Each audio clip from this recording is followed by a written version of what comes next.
Hey everybody, it's Free Agent Frenzy Day. It is breaking news day. I don't have anything specific off the top, but there's been a lot of things that happened between yesterday and today.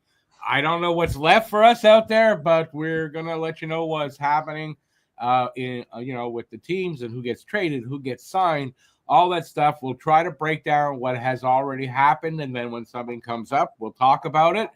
And so welcome to the show. Below me, my co-host Goosey. It is his birthday today, so say happy birthday to Goosey in the comments. Hey Goosey. Hey. All right, that's it. And next to me from Flyer. By the way, Goosey's from the High Brew podcast, and we just interviewed David Backus. Go check that out. It's on Don't Puck with Media. I don't have the link in the description. Bad on me, but go check that out. Great interview. Next to me, right over there, from the Flyer and a Flyer podcast, to go check out their mock draft. Well, it's too late for it. Go check it out because it was a really good show. And that's I forgot his name now. It's Eric. Martino. I was going to say Marino. Martino. Close enough there, Rick. Close enough. It's close enough, man. It's one of those days. So, boys.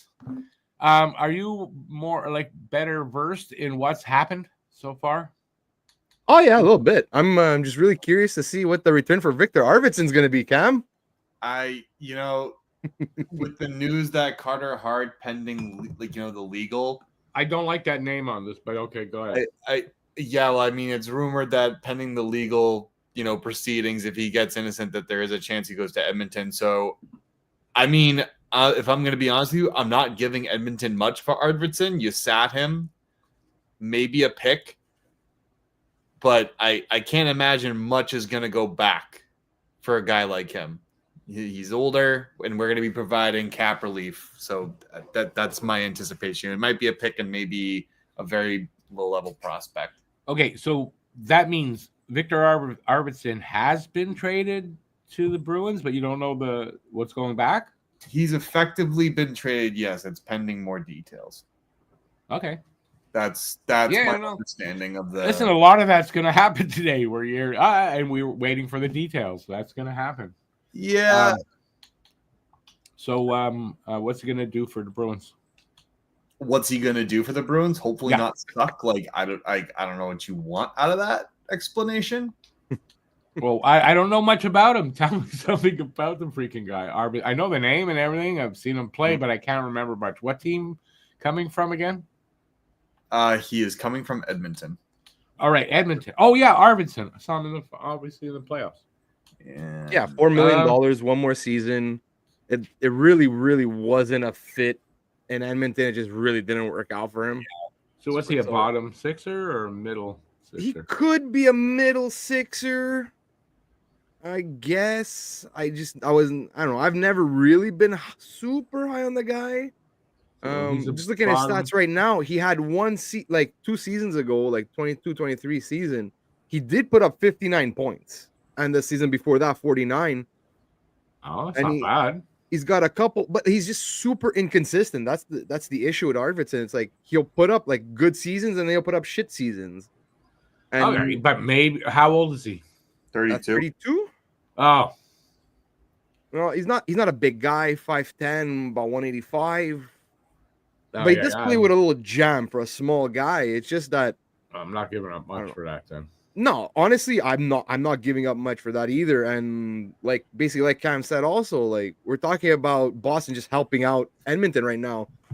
So unless the return is future considerations, I can't see Boston really giving up much. I would see a 4th round pick. Even at that, I would be you want a 7? I'll give you a 7. Fuck it. What about Boosie? Well, he's a UFA, so that's the thing. Oh, okay, so that's not a thing. Because it's Edmonton. I'm thinking they're looking for goaltending. That's what I'm thinking. I wouldn't.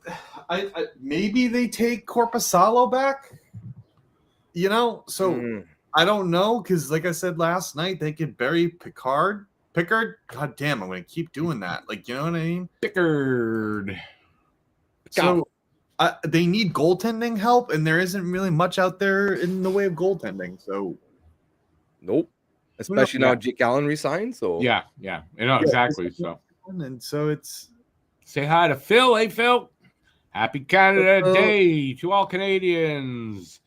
Sorry to the rest for not. You're not Canadian, so it's your problem. But to Canadians, happy Canada Day. Okay. It's my birthday. That holds precedent. Mm-hmm. I don't know. The country's kind of bigger. It's Ryan Rishaug just posted. Apparently, it's a 5th in 2027. No salary retained going back to Edmonton. Yeah, I'm not surprised that they wouldn't do a salary. No. Makes sense that there's no salary retention on that. And a 5th is nothing. Yeah. So like the point being, you gave up nothing really to get him. It's no risk. Yeah, I mean, he's a left winger.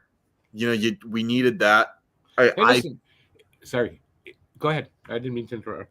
And it's for 1 year, and he's moved. Like you can easily move him.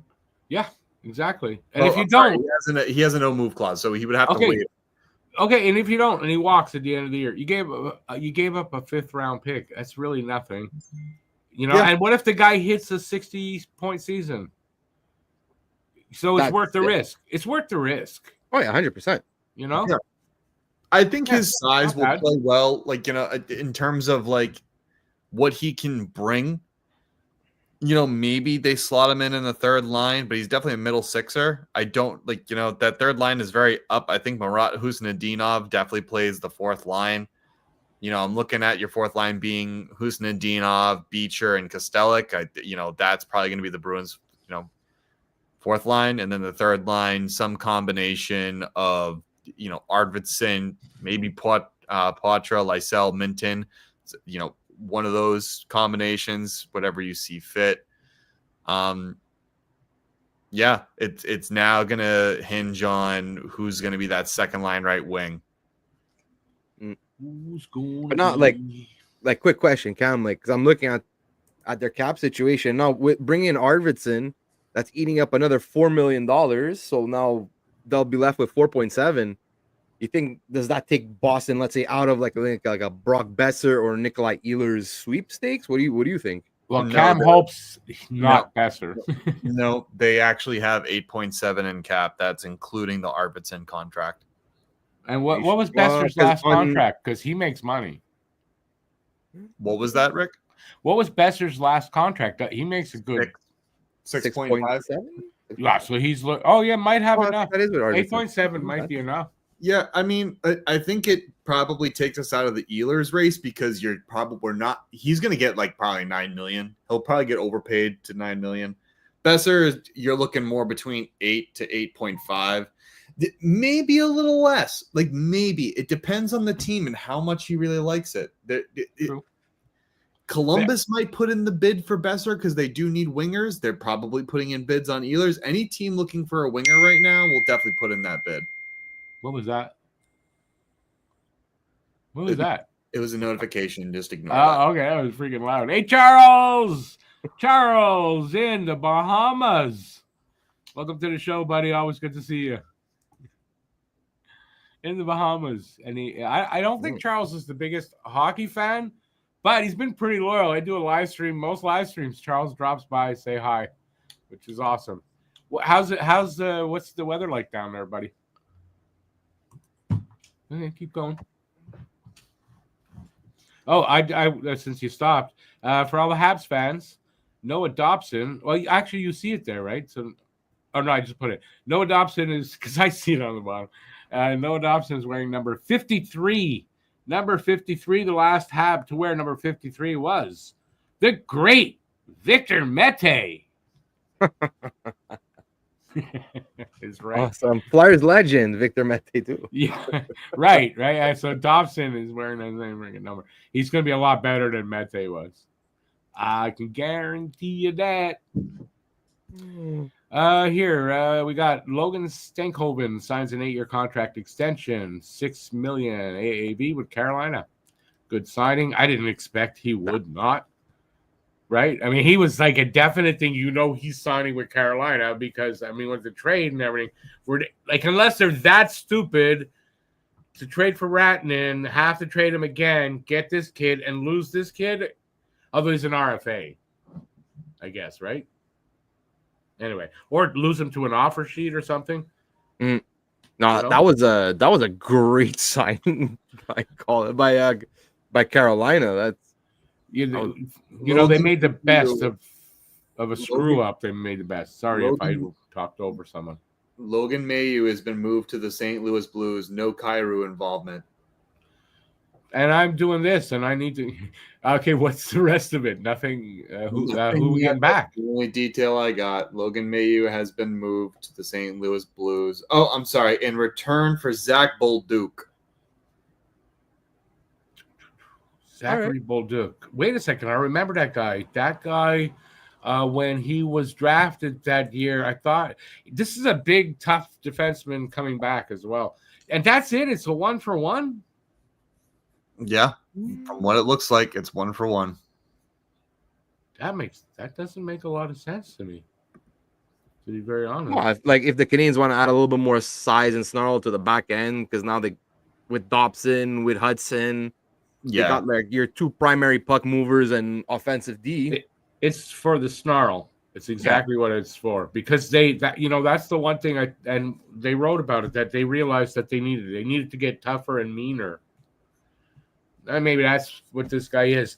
But if I remember, I liked him when in his draft year. It wasn't like my guy I think it was when Gooley was drafted. It wasn't the guy I wanted, but like it was okay because I did a profile on him. Well, first of all, Bolduc is a forward.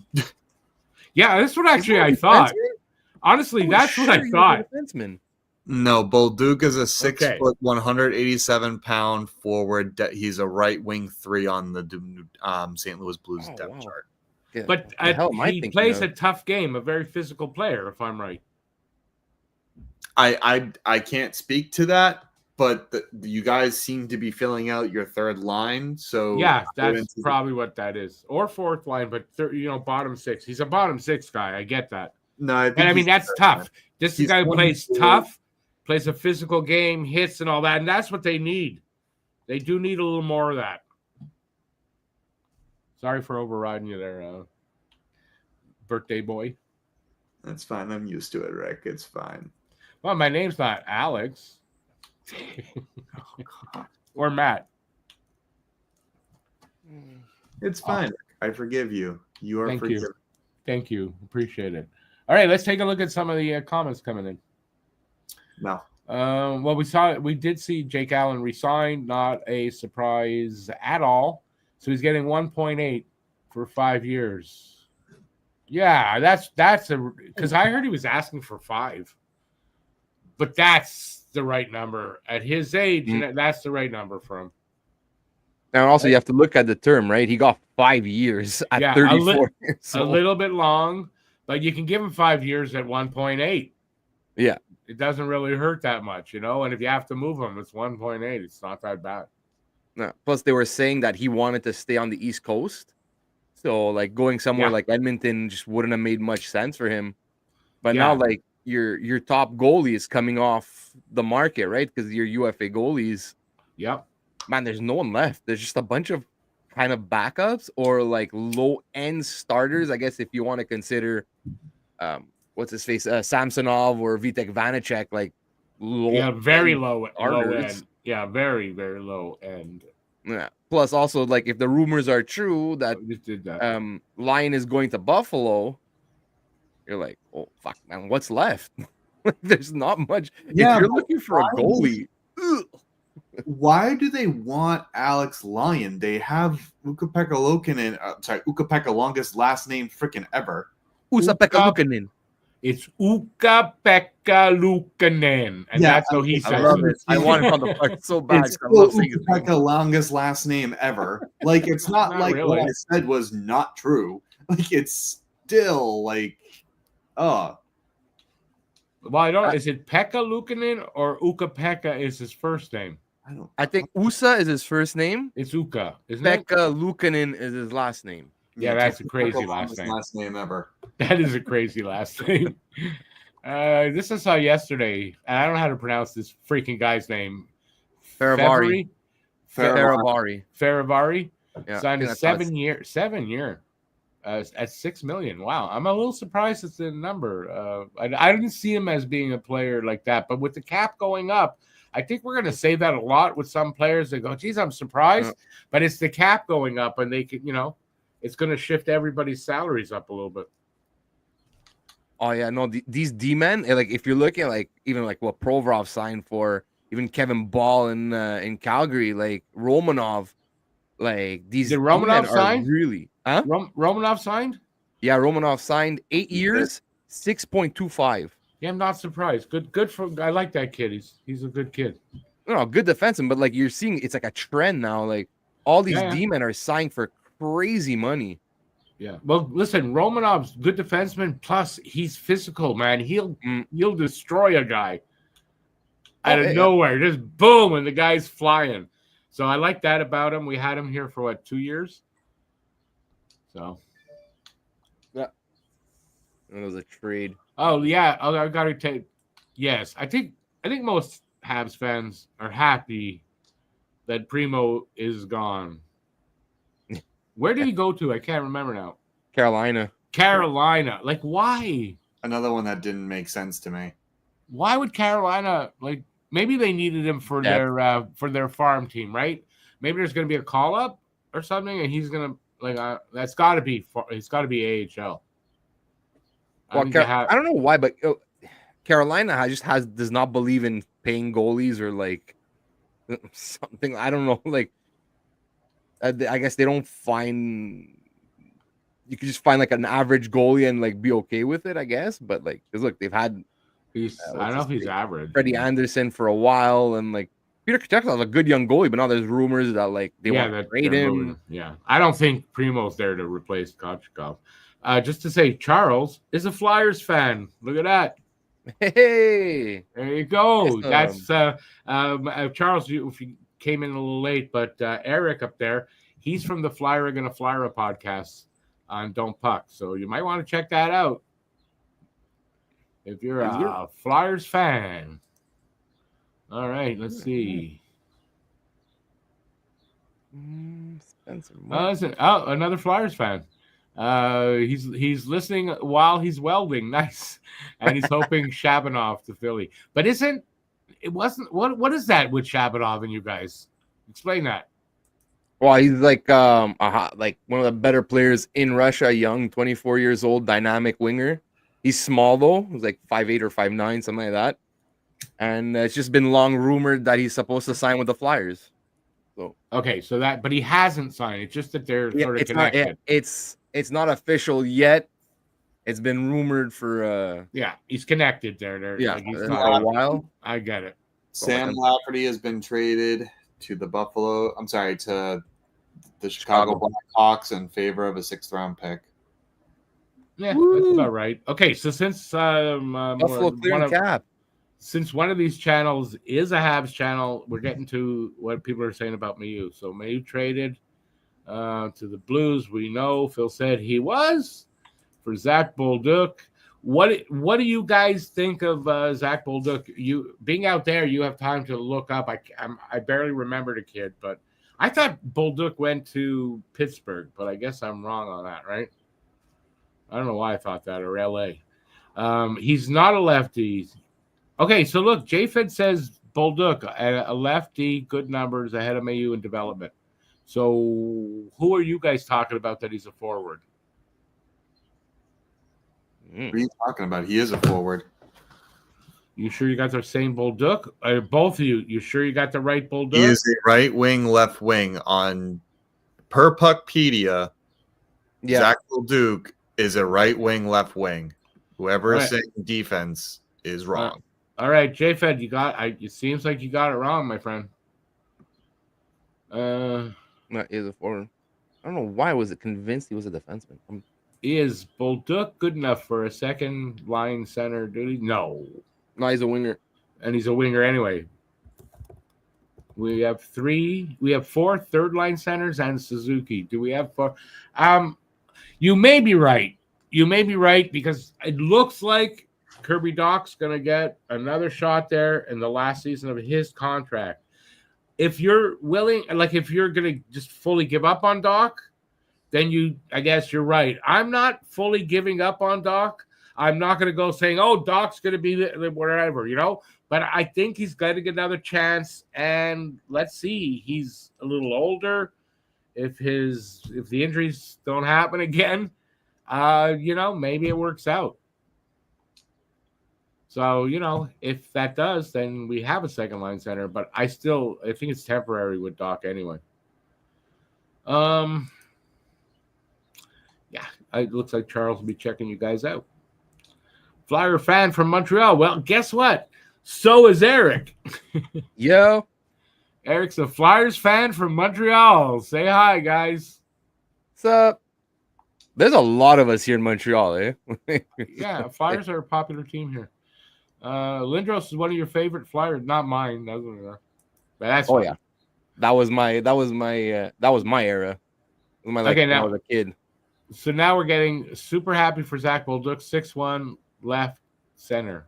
He's going to be a good depth piece for you guys. Is that his politics? He's left of center? Like, what do you mean by left center? Left shot center? But is he a center or is he a wing? Right wing. He's a right wing, left wing. 19 goals last year. Not bad. I don't understand where everyone's getting their data. You trust Puckpedia. I don't know where else people are getting their information. Okay, what did he get last year? You got Puckpedia? Read his numbers. No, they were just saying with the position of him. I don't doubt the numbers. Like you could probably go on, NHL.com to figure that out, but he's not a defenseman, he's not a center. He had 72 games played last year, 19 goals, 17 assists, 36 points. And he is only like 22. Yeah, so that's good. Oh, there's upside to this kid. The only thing I would have thought, if they're trading Mayu, it's going to be a bigger return, part of a package, and we're going to get, so I'm a little disappointed off the hop about that they traded Mayu, and the guy came back. Maybe a little less than exciting, and but we'll see. We'll see. You guys get help on the depth where you kind of need it. Yep. And Logan Mailloux was not gonna outplay David Reinbacher, so no, he was gonna be traded. It seemed very clear Mailloux was gonna be traded this year. And he also helped out St. Louis it was a good hockey trade because they also needed defense. So good job on that.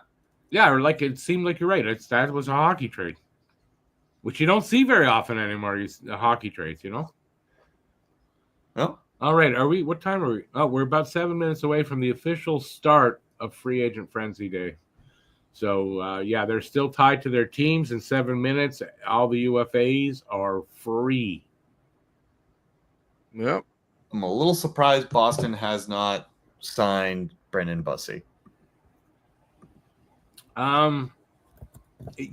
Honestly, they could have, in the last 10 minutes, and you don't know yet. They could have. So far, I don't see it. With the demand for goalies, maybe Bussey wants to test the market.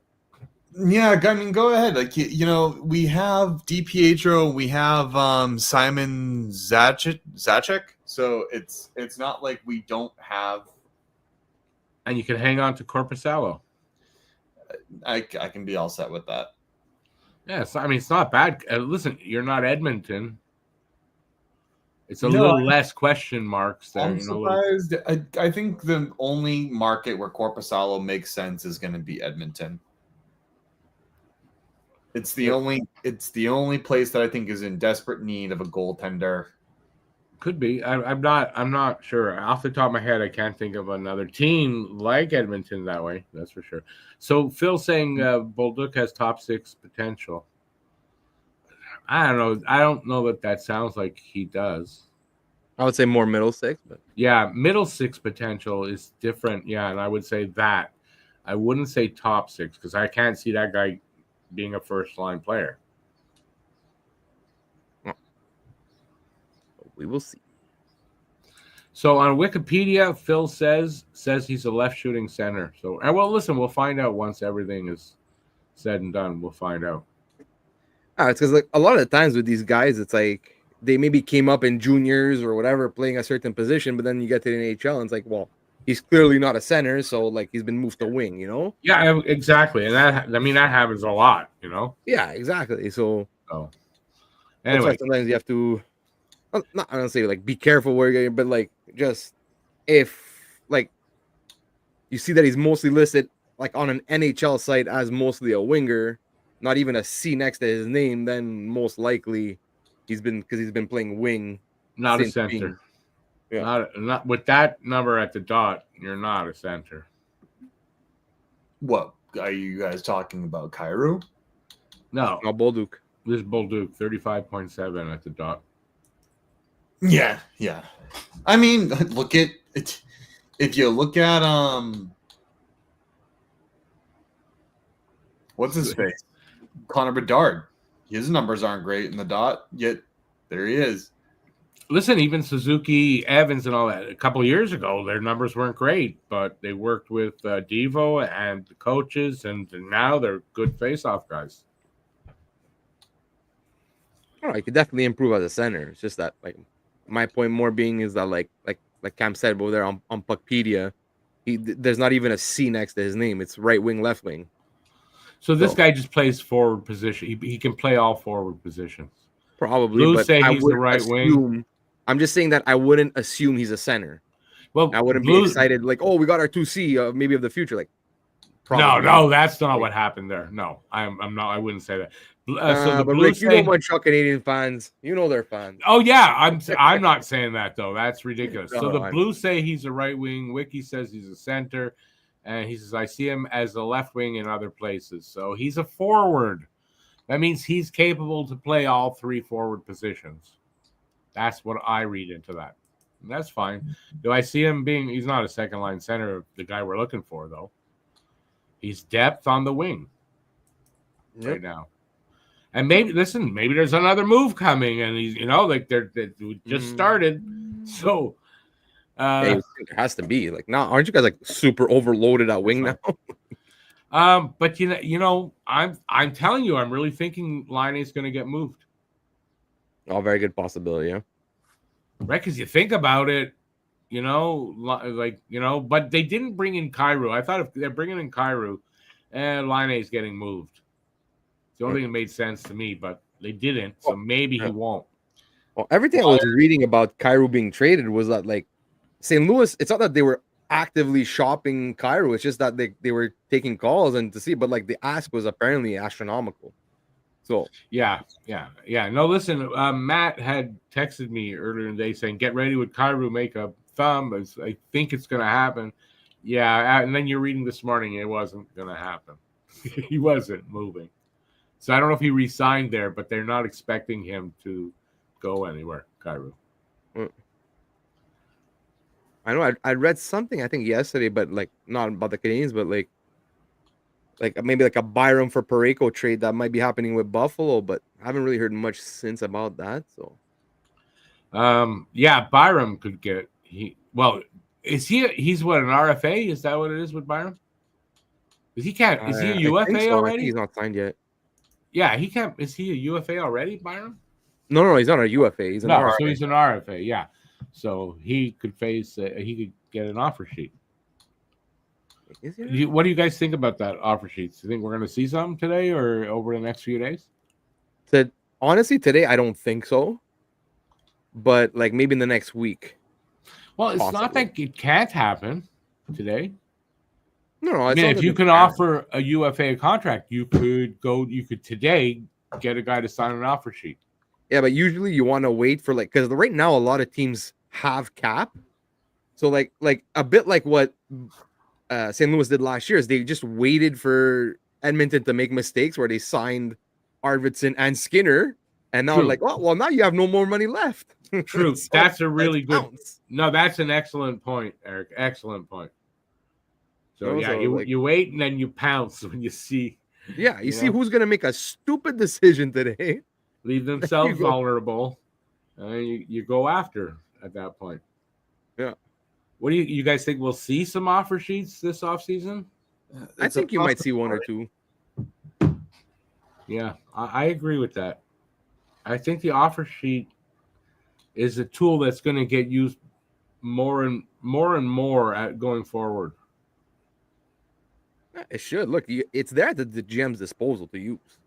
Like before, there was always like that, like, black mark on like offer sheets where it's like, oh, you can't do that. It's not like, it's against the code, hockey code. And yeah. Like, okay, well, if it's against hockey code, then don't allow it. Like, come on. Like, right? Why is it in the books? But it's true. Like, you do that, and you can make an enemy out of that GM. Yeah. And look, like the big rumor was like back in the day when like Paul Holmgren was a Flyers GM. And in a way, maybe it makes sense because you look at Paul Holmgren's tenure with the Flyers, like the first half of his tenure, he was an incredible GM. Like most of his moves panned out. They were great. Then after when Chris Pronger got hurt, what did he do? He offer sheeted Shea Weber. And then apparently after that, he was like almost blackballed. No team wanted to make trades with him because of that. Because like, well, you know what? And that's the rumor. Like, look, I don't know that as a fact, but the rumor going around was, and that's it. And that's why he had to step down. And then I can Ron see Hextall that became the general manager. I can see that back then. I can see that because look at when Bergevin offer sheeted Aho. It made an enemy of that team with Montreal. Yeah. And that's the sole reason why they, in the end, because of their hate and need for revenge, signed offer sheeted KK, which was a mistake, if you ask me, for them. Yeah. That's what happened. And a lot of animosity between the two teams. And the fans, for sure, I know because I've made a video. I got a death threat from it because they didn't like what I said.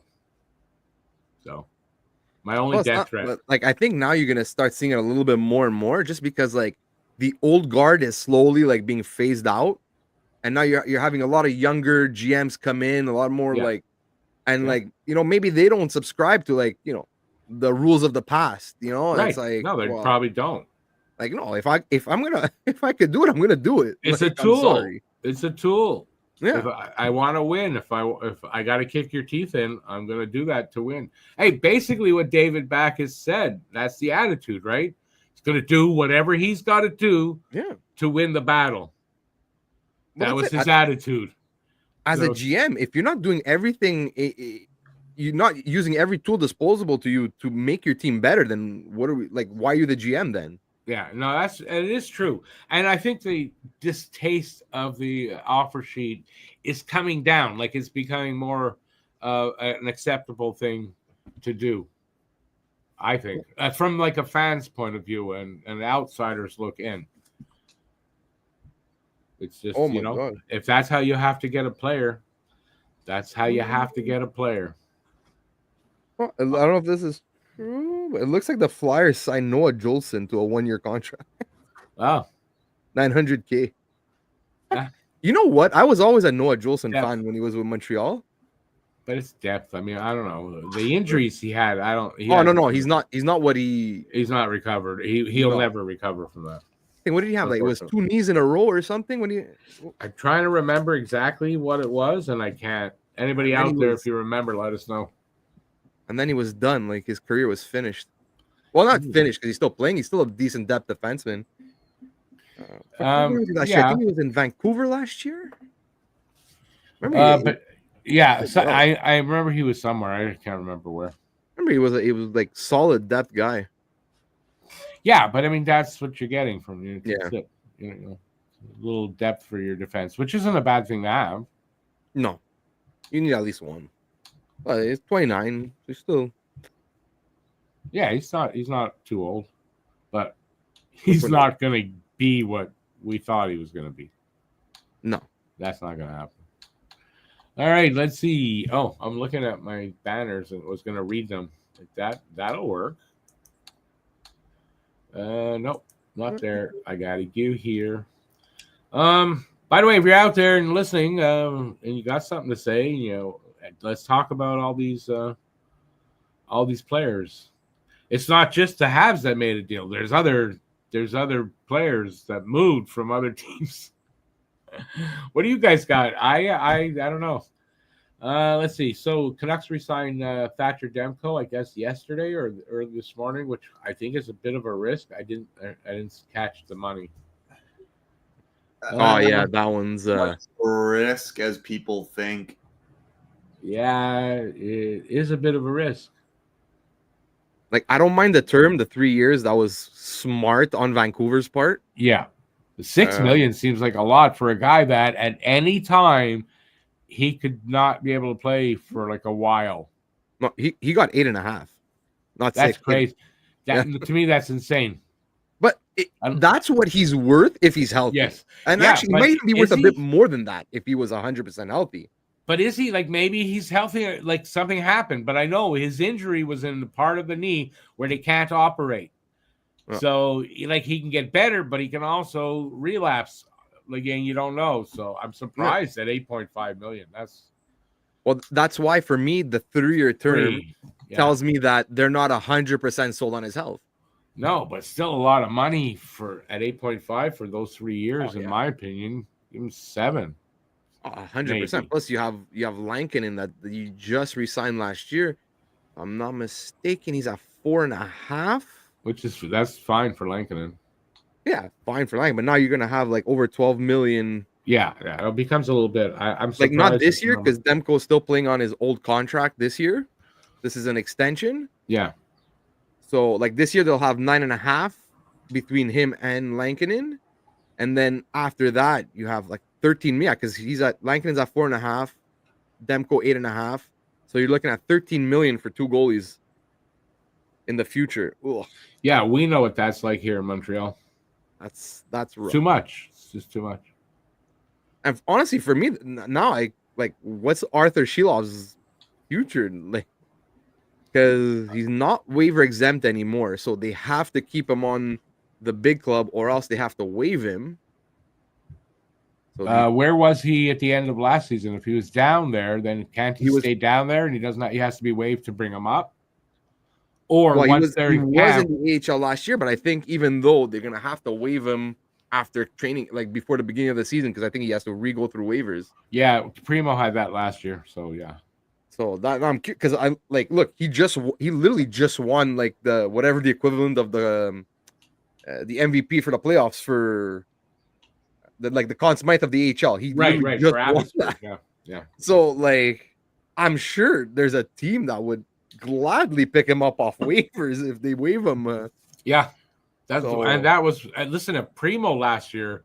They were certain they knew that a team would have picked him up. They knew which team.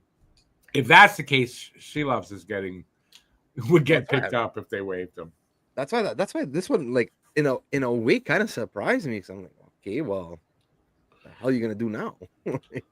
By the way, free agents are free agents now. So if the team didn't sign them, they are now free to go wherever the fucking hell they want. Yeah. That's how it works now. Yeah. I also want to say Kevin Lankinen has a full no move this season and next. That surprises me a bit. So they can't even waive him or trade him unless he approves. So yeah, surprise for your backup, but they probably did that because when they signed him, wasn't Demko hurt? He was hurt. I think they signed him because they wanted he had a little leverage, Lankinen, at that time, and that's probably what he did. It was going to be the solution if Demko couldn't go anymore. Yeah. Well, who knows? Maybe we might have a goalie on the market in Silovs. We'll see. Well, on the market or available through waivers? Yeah. Well, they're not going to waive him. No, I would assume they run 3 goalies, but again, that's they're going to. Yeah, but it's what Montreal did because you got no choice at that point. Yeah. Plus, that's why, because I don't think they can. I don't think they trust that Demko could stay healthy for a full year, right? So, yeah, you won't risk losing Silovs on waivers. And then, like, Demko getting hurt like 3-4 days later. No, but I mean, they might find themselves in that position. And go, well, we'll move him so we don't, we don't lose him for nothing. Yeah. So you might see Silovs available. You might be right. We'll see. I think Friedman just said Oh. that don't expect that Nikolai Ehlers signing today. This one might play out a couple days. Remember the Michelli that Alex couldn't pronounce properly? He just got moved to the Leafs today. Oh, yeah. Well, that happened, I think, yesterday. I only saw it today. Okay, so so he got moved from the Mammoth to the Leafs. I actually like that for the Leafs. That's a good trade. Yeah, I mean, if I like the Leafs, I would like it for them too. No, you're probably right. It's a good trade for them. Plus, though, I don't know. Again, probably not. But someone was speculating probably like Besser might sign with the Leafs. But I can't really. I don't know. That ain't happening. I don't think so. I couldn't imagine anyone wanting to play for that godforsaken team. Sorry. Well, there's a lot of guys in the NHL that are from Ontario, and they might have grown up being Leafs fans. Yeah, but that doesn't, and like I don't find that tantalizing. Like I don't find it.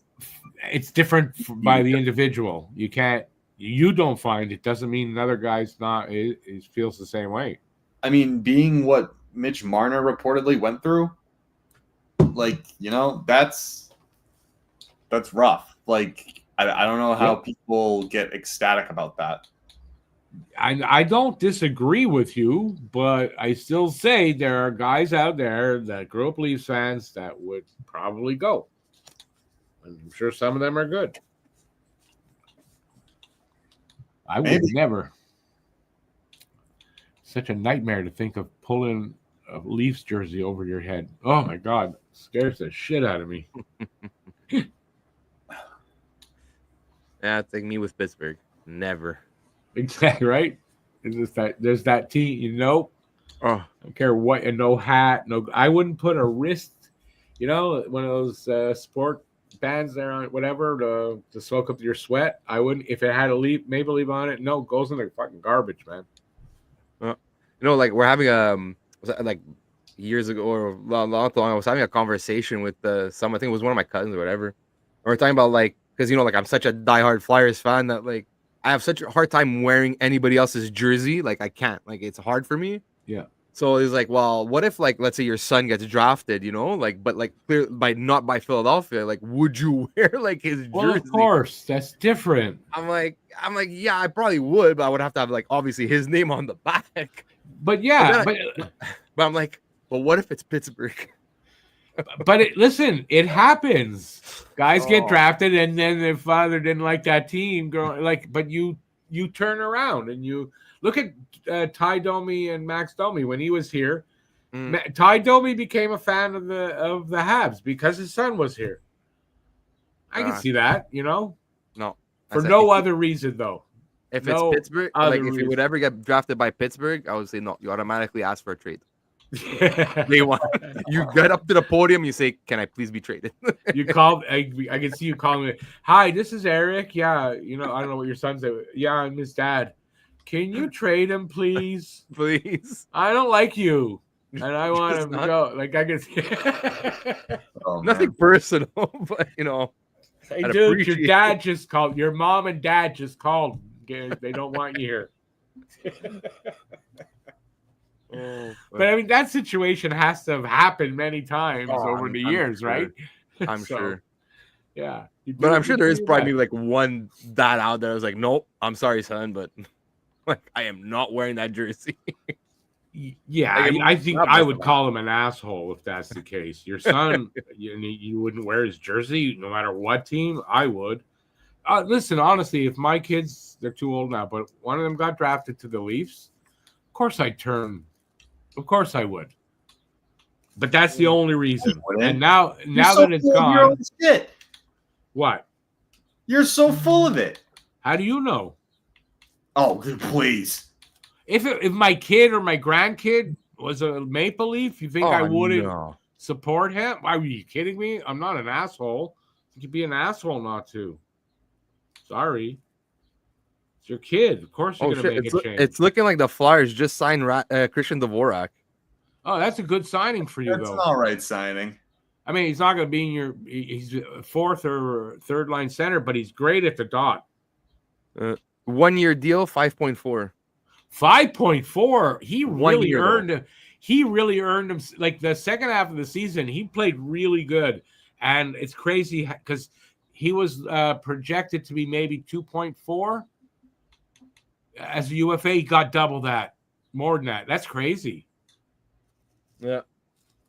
But it's Daniel only a 1-year Briere term, which makes it very palatable. Yeah, but Daniel Briere might be a little nutso. To me, that's an overpaid, but he'll do well for you in the role that he's good at. If that's it, if you try to play him in a different role too high up, it's not going to work. No, they probably need him to be like a middle six center.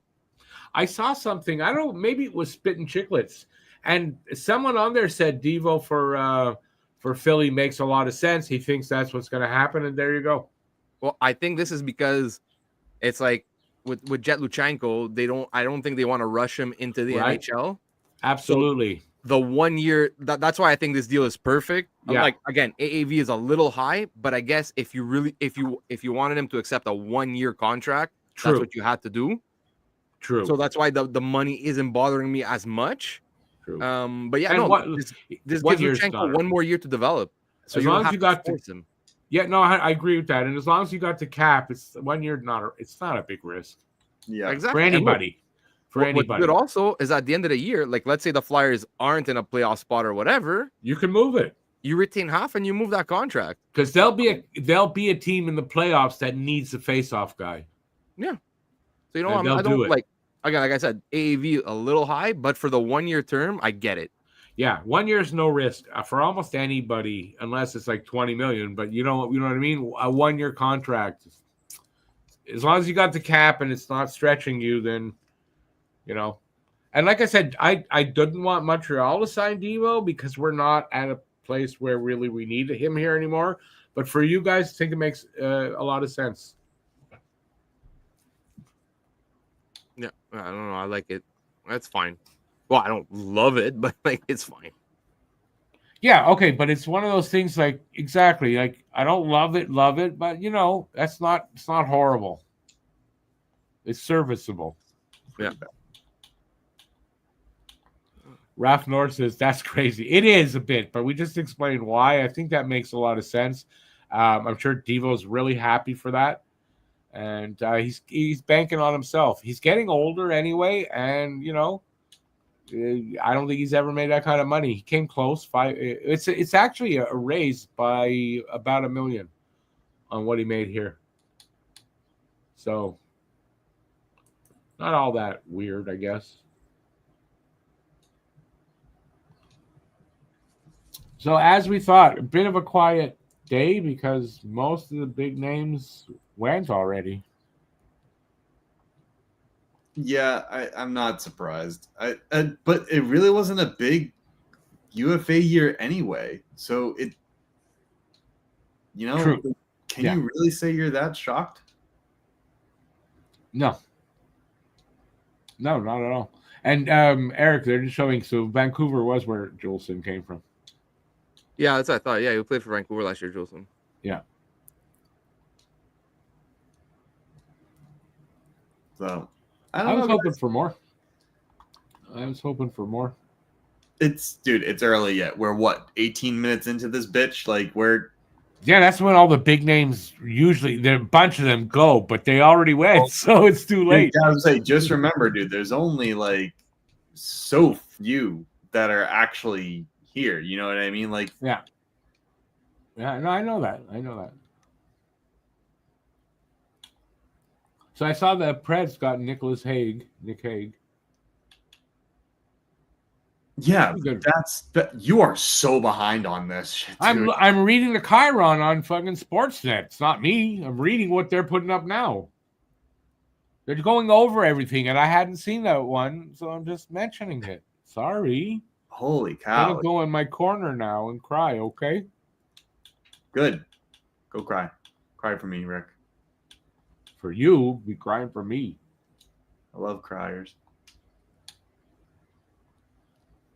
Gulutzon is officially the coach in Dallas. Who? Glenn Gulutzon. Where was he coaching before? College? He was an assistant in, I want to say, Edmonton. Oh. And if I'm not mistaken, he was actually the head coach of Dallas before. Really? Years Never ago. heard of him before. Never heard of him before. Well, fuck it, right? Run it back, baby. Yeah. What did we talk about the Marner deal? What'd you guys think? I don't think we talked about it. Did we at the top of the show? I said this. We did. Well, we talked about it last night, but I keep forgetting. Right. We talked about it in the pod last night.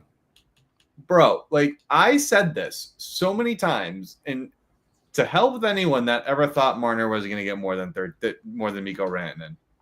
You guys are crazy. Yeah, but also he's in a tax-free exactly state, so that is like 14, 15 million in Toronto. Yep. Okay.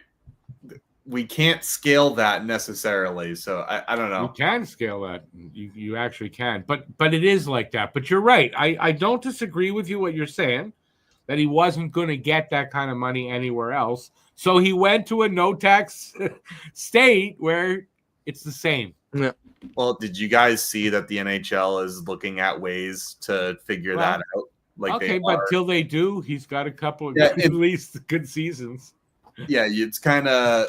I don't see how they do it. So me neither. Didn't we talk about that as well the other day? Yeah, it's gonna be weird how they try to figure that out. I don't think it's gonna happen. Like, you know what I mean? If they do figure out how to scale it appropriately or increase like certain teams, like, you know, cap space to allow for that, that would be what would make sense to me. That's actually a good idea. I never thought of it.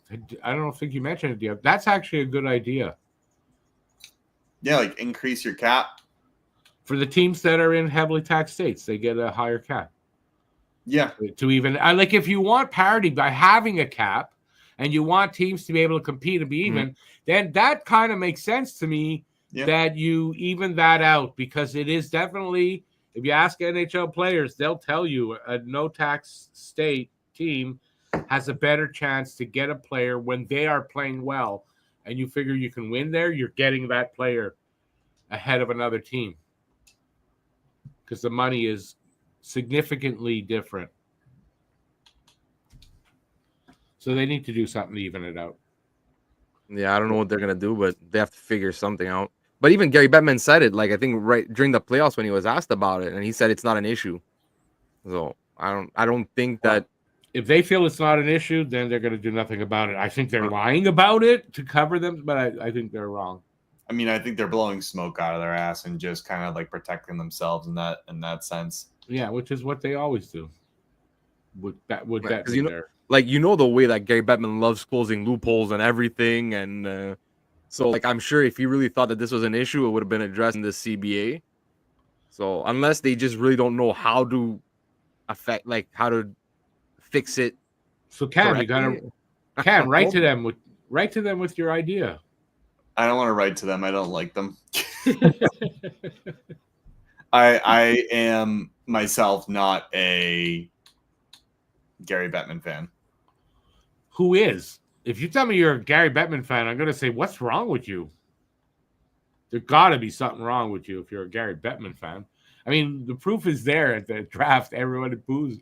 And he loves it, eh? He comes out on the stage, everyone boos him. He loves that, apparently. Yeah, because he's a fucking psycho.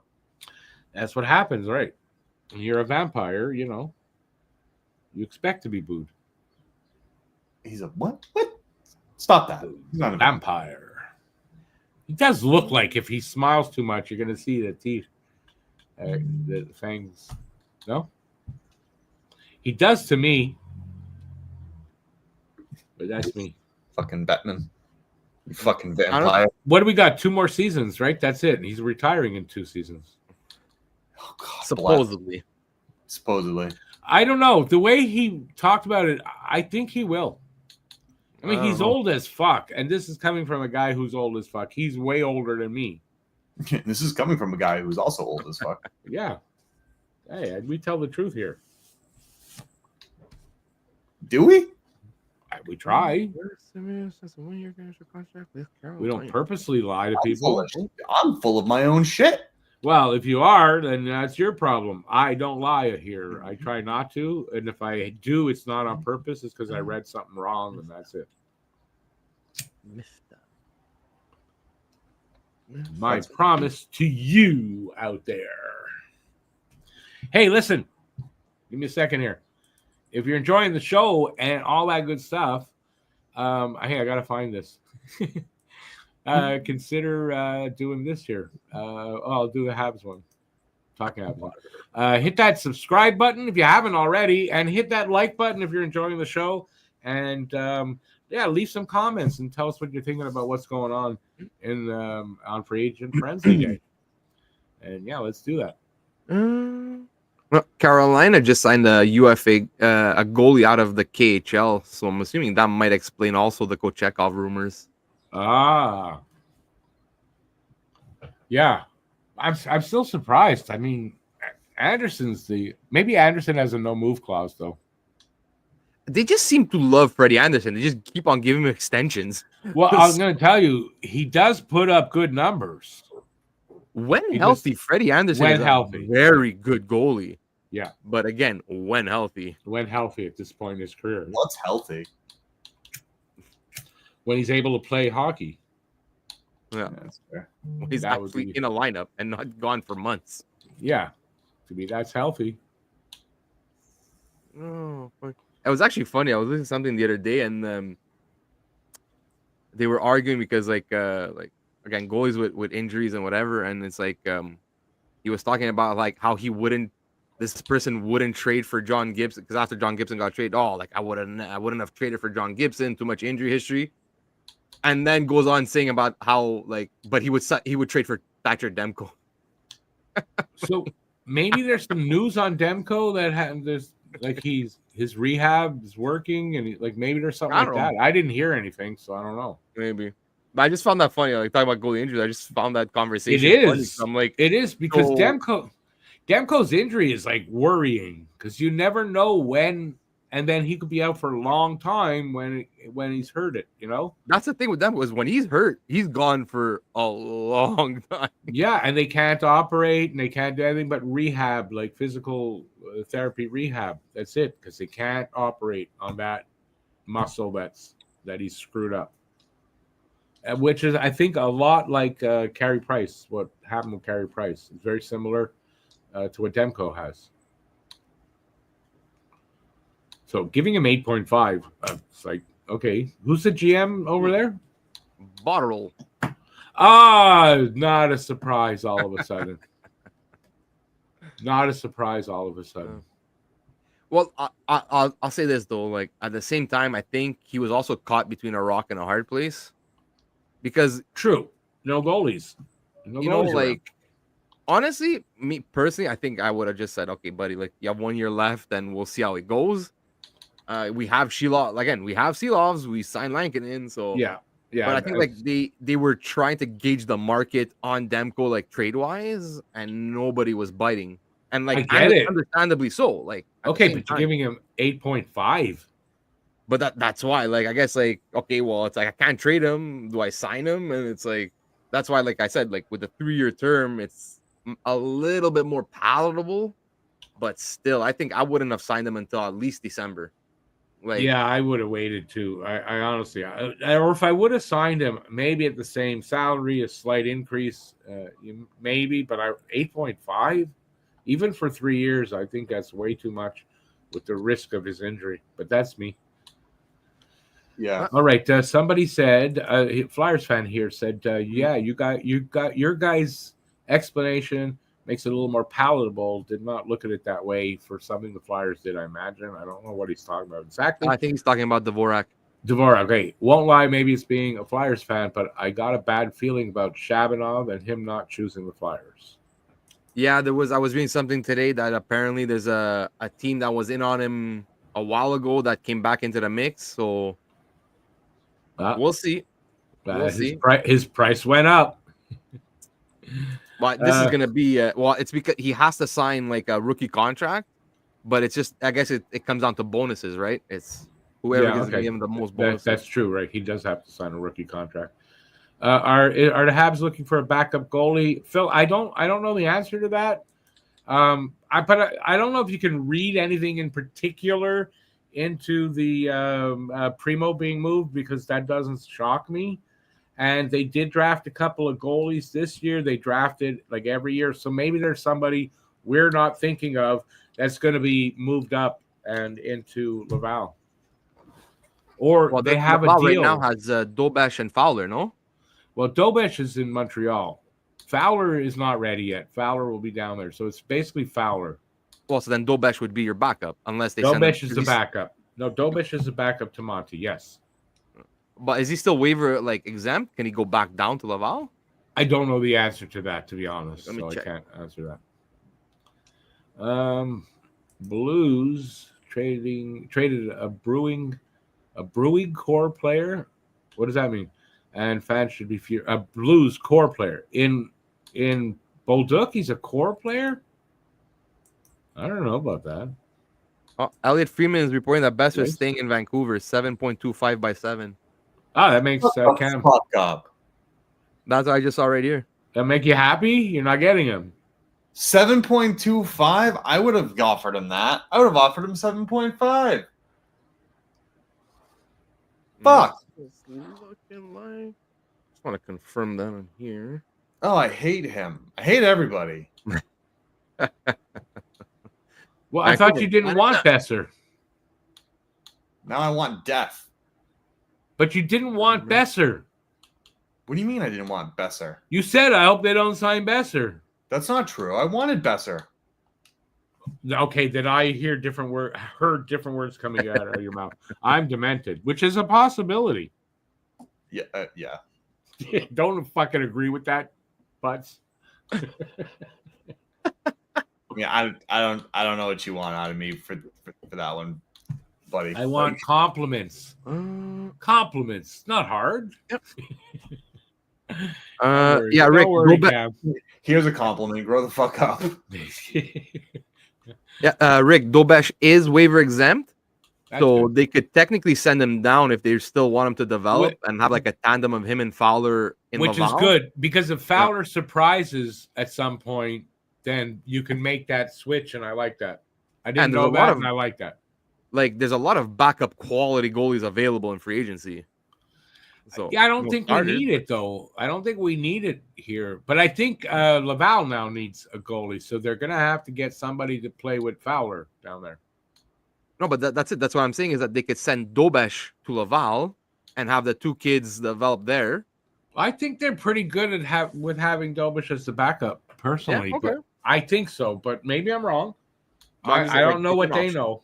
I don't know what they know, so I'll trust in them with this Bolduc signing, which is not bad at first glance, but I'm going to trust in them that they moved a good asset in Mayu to get this kid, that they like this kid.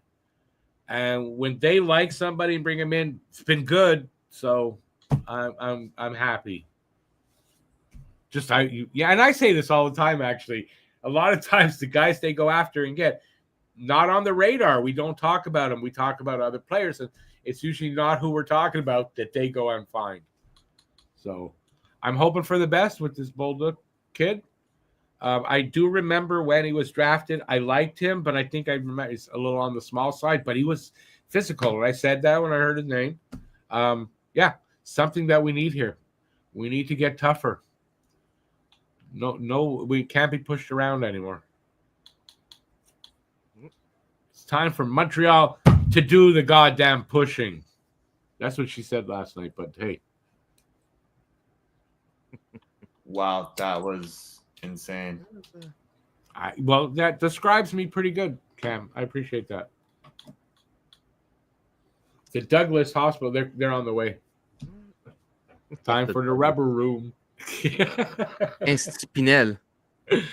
No, okay, because you're on that side of town, but here it's the Douglas. Yeah. I'll tell you the truth. I think I'd rather go to the Douglas than Pinel. Yeah. You don't want to go to Pinel. You want to go to Pinel. There's some bad fucking people there. That's for the criminally insane. The Douglas is not for the criminally insane. William Eklund signed an extension 3 by 5.6. With what team? Why do I know the name? San Jose. Okay. William or Victor? Fuck, I always get them confused. I think it's Victor. No, it's William. Victor's the one that was just drafted. Victor was the guy drafted. Yeah. Yeah. Because they're brothers. I always gotta get them their names confused. Yeah, it makes sense. Yeah. I like that. That's a nice contract. Okay, so here's something Phil just put up. So this is by Todd Matthews, who I'm going to assume is a writer.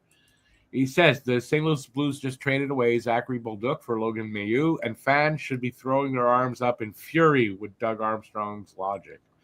If that's like a real thing and a writer's opinion, I like this trade.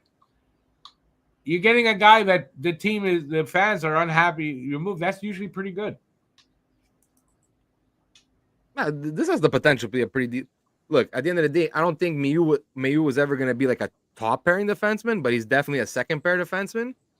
So you basically traded a second pair defenseman for a middle six winger or a second to third. Yeah, a middle six winger. You traded away from what you are strong, you have a lot of, and you acquired something you need. It's a hockey trade. And for in St. Louis's perspective, like you're getting younger on the back end, you're adding extra skill. Like you don't have Torrey Krug anymore. Well, they still have him, but like it looks like his career is over. Justin Falk, he's not what he used to be. You know, you got Cam Fowler last year. He was a beast for them, so that's great. Well, listen, they traded for something they need, and Montreal got something they need. I think it was a pretty fair trade for both sides. So. But listen, it means he was a fan favorite, and maybe he was part of the core, and that's why I don't know enough about him to know that. And again, like some of these writers might still have biases because of like the whole Logan Mailloux situation, what happened in the past. So it's like, we traded a fan favorite for this guy that was involved in this bullshit. So it's like, also they kind of get over at a certain point there. They please the racists in our city who need French players. He's a local kid, Bolduc. Yeah. Mailloux was he had family ties here, but he wasn't local. Bolduc is local. So if that's what you need as a Habs fan, you should be freaking happy. No, I don't care if he's local. I care if he's good. Exactly. That's all I fucking care about, man. It's good if he's good and he's local. Yeah, I agree with that. That's fine. Nothing wrong with that. But he's got to be good. So I'm hoping, and I don't think our management bends to that. Sure, they'll go get a French player, but he's got to meet their criteria first.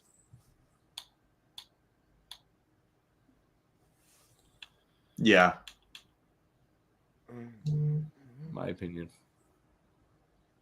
So, anything happened today? What's going on? It looks like Corey Perry might be going to the Kings.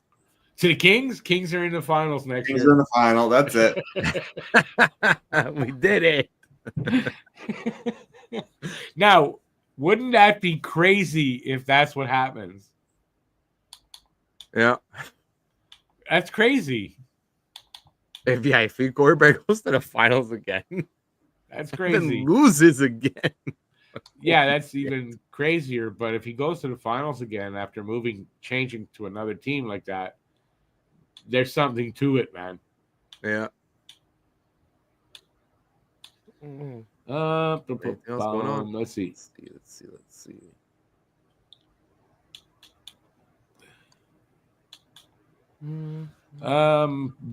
Phil, we're set at D. I think they're pretty set back there right now.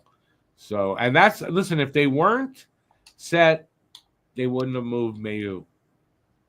They honestly wouldn't have, because this is a good prospect. I haven't changed my opinion on Mailloux.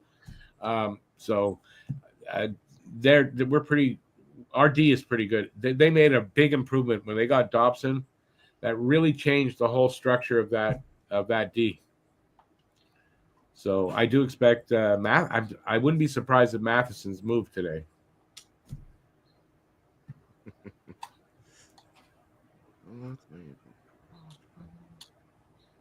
I think the only team in the league is San Jose that needs to hit the floor. I kind of expect Carey Price contract to go to San Jose at some point this offseason.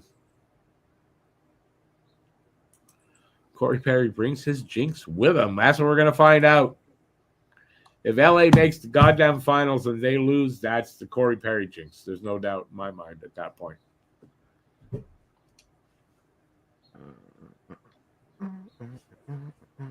Why are they talking about the Sens? Who cares, man?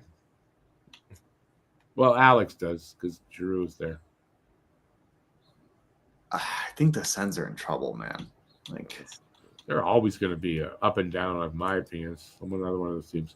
Kevin Weeks mentioned the Mammoths and Rangers are in the mix for Shabanov, too. Mm. Well, there you go. Once there's competition, money's going to be higher. And who knows if you're going to get them. We'll see. We will see. You talking about Carey Price contract? Yeah, Carey Price. It's to reach the floor. They take the contract. He's not on LTIR, and that's another $10.5 million to help them reach the floor. San Jose apparently got like $20 million to go to reach that floor, so they may need that. And if not Carey Price, I'm sure there's other players out there that, but I think it looks like Carey Price probably going to go to San Jose.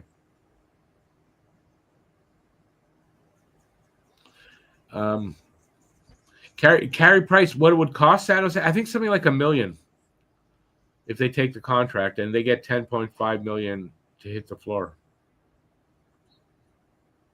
I think that's what it is. Armia potentially to the Kings. Armia to the Kings? Supposedly. Yeah, good for Armia. Glad they're gone. Thank you for your services. No problem, not insultingly, but they weren't coming back. Mm. They just were not coming back. So, and I'm glad that Montreal didn't feel the need to re-sign either of those guys.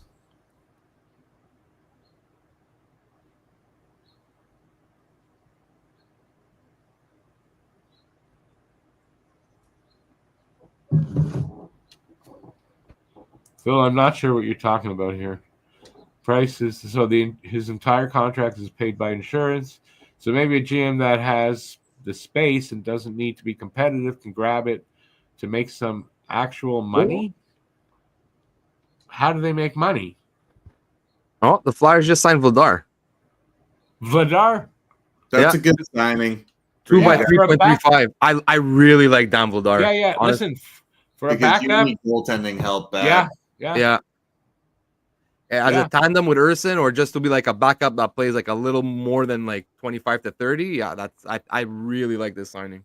Well, there you go. You guys helped your goaltending. So good on Danny for that.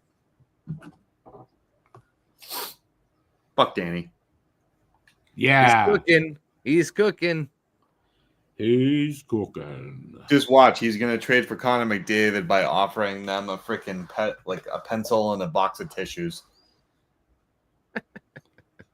The pencil for the Edmonton fans to write their love notes, and then the tissues to cry because they realize all their hopes and dreams are dead. I missed the beginning of that. Who are we talking about though? I'm going back to it. You missed it. You missed out. I missed out. That's what happened. Story of my life. Yep. Sorry, Rick. Don't be sorry.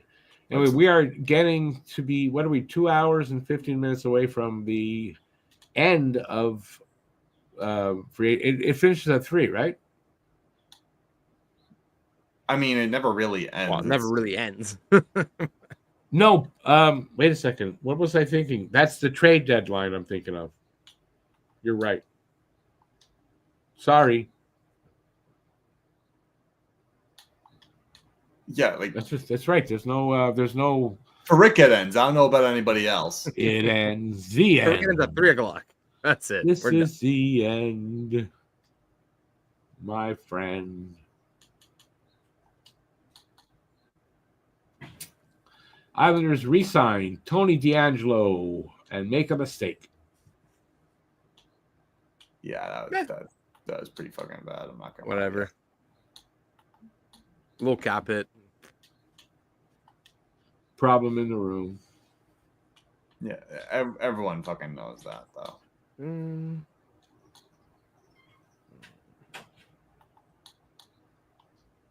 But what It's all small stuff. A lot of re-signing. There's not a lot of trades or anything. I mean, yeah. What did you expect? I don't know. I expect some respect. Okay. Get no respect. That sounds like a personal problem, sir. It's a personal problem. I don't know what you want me to do about that, but the complaint department's out the window. It's crazy. It is all resign, or resign. Yeah. 3.35 million for Vladar. Not bad. Yeah, decent money. Yeah. I could have offered you a nice shiny Corpusalo. I'm good. I'll take Vladar at 3.5. How many more years does Corpusalo have? 3? 4? I don't even remember anymore. It just sucks.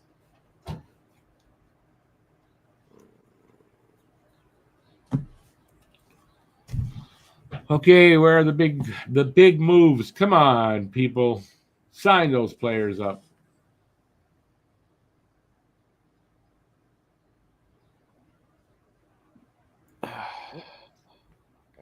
Yeah, just get Corey Perry. That's what they're saying on it. Get Corey Perry. You get to the finals. Yep. Book it. Go on whatever betting site and bet on LA making the finals. People are. That's going to be a some people are going to do that because you put $10 on something like that. If it happens, I would think you're gonna cash in pretty good. Hey, the odds are there, man. The odds are there. He's made it what 5 and 6, 5 times in the last 6 years. So, yep. Next guy who just smokes crack. Them some good odds. Dude, I don't even know. Yeah, like it's a pretty good freaking steal for him.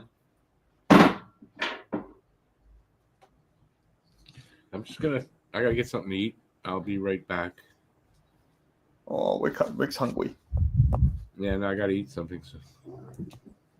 Oh, you poor little baby. Yeah. I don't know, man. Just happy to be here. Oh God, there's so much work to be done.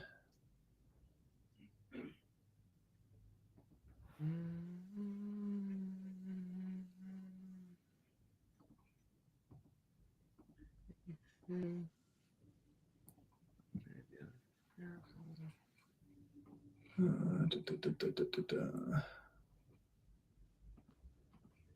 clear that. Clear that.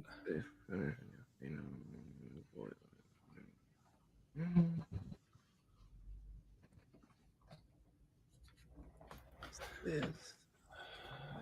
What do you do here? I'm back.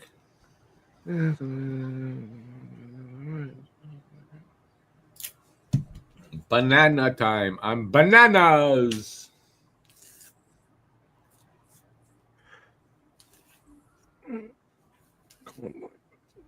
Deal. Okay.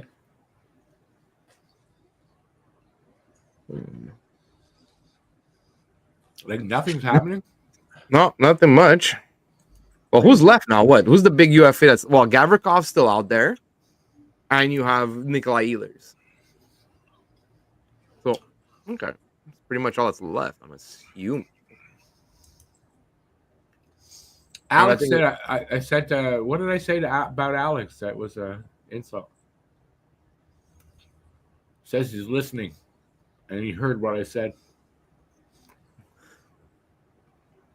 I don't remember. Not sure.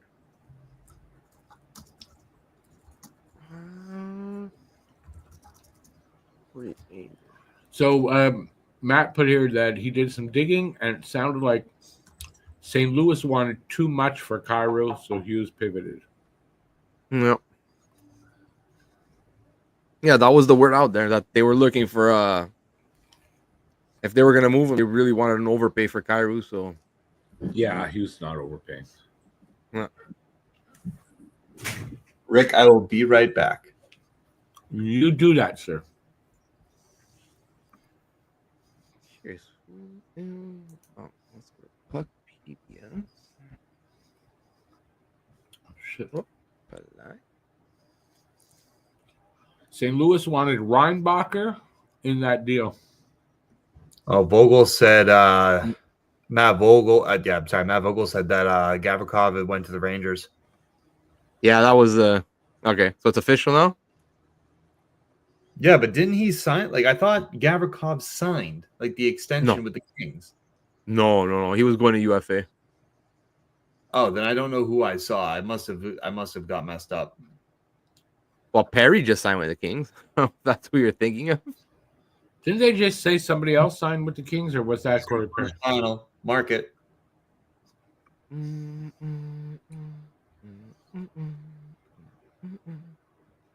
Oh, Brent Burns is still not signed. Brent Burns? Yeah, but he probably. I'm assuming he'll take like a smaller contract to stay in Carolina. He's 40, man. Jesus. Yeah. I don't know if he retires. I don't think he retires though. I thought he was, to be honest, but maybe not. He doesn't have a cup, right? Where's Drouin end up? I think he resigns in Colorado. Actually, I think they'll figure it out. Kind of makes the most sense to me too.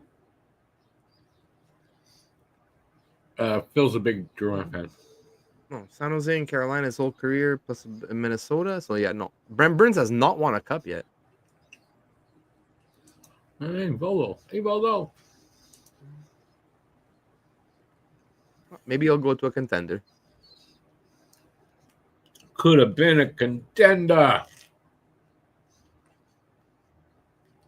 I don't know. Has there been any like rumors with for Drouin?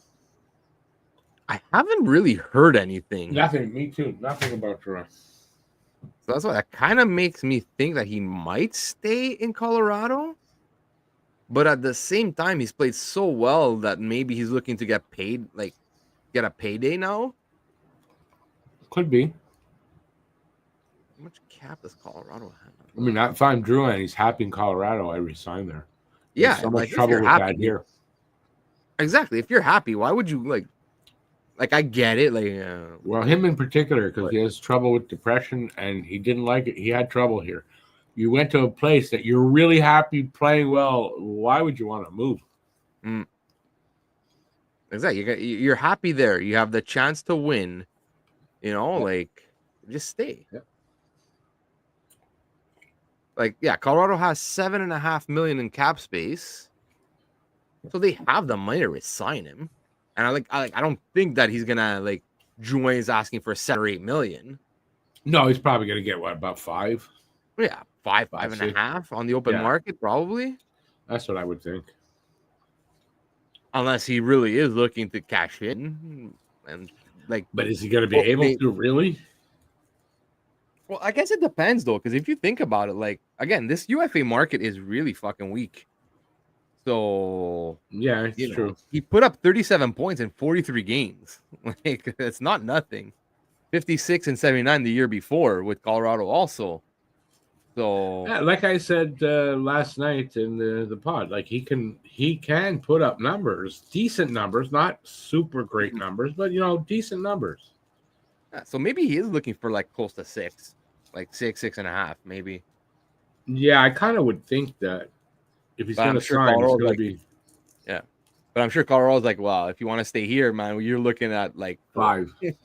Yeah, 4 even, yeah. And listen, Jake Evans signed for less. Why? Because he's happy here. Yeah. And he wants. Sometimes that's what you got to do. And with Drouin, who has problems with depression, your mental state of mind is super important to your career. It was made obvious here. I would think, even if it's $4 million, you stay because that's the place where you can play hockey and be happy. Oh shit. What? Elliot Freeman just posted hearing Rangers working on something. Keandre Miller to Carolina. Keandre Miller to Carolina. Well, because Carolina's losing Orlov, they're losing and Burns. Like if he doesn't true. resign. Right. I forgot that. Right, Brett Burns. Oh, I mean, that could be good for them. What kind of makes sense. Plus, they got what's his name? Shit, I'm blanking. The Russian that came over, Nikishin, or whatever his name is. There. Yeah. I think that's Nikishin. Yeah. So yeah, Keandre Miller wouldn't be a bad addition. I just would be curious to see what's going back the other way. And that, I guess, would solidify that Gavrikov is signing with the Rangers, like, hands down. Phil, not happening. If there's one team Drouin's not going to, it's Montreal. Oh, God, no. There is no way in hell he's coming back. Not in a million fucking years. Not in a million Groundhog Days. Like, just for the amount that Montreal would have to even overpay to, like, convince him to come back would not be worth it. No, the fans would hate them, and they're too smart to do that. So exactly, not happening. No, fans would hate them if they did that. We'll see. But like if you have like some of the, let's say, like more like the bottom teams, like let's say for Drouin in particular, like if he is looking kind of to get paid a little bit, like I could see like maybe like a Chicago, San Jose, like. Maybe they could offer him more because, like you said, like San Jose has to get to the floor, so they could afford to overpay Drouin, let's say, on a short-term deal, on a 2 or 3 year contract. On a short-term, yeah, true. And I'm not sure how old Drouin is now. He's got to be 20. 30. I want to say 29. I just had his page up. Yeah, because I want to say 30, so it's got to be right there. It could be 30. Yeah. Hey, he's not coming to Montreal. That's all I care about. I don't care where he goes. Not Montreal. Yes, Drouin is 30 years old. There you go. Yeah, so a short-term deal, 3 or 4 years, no longer. Yeah. Like I'm sure, like if like I said, like San Jose, let's say, okay, well, 3 by 6.5. Like okay. Oh God, he should take that 6.5. Yeah.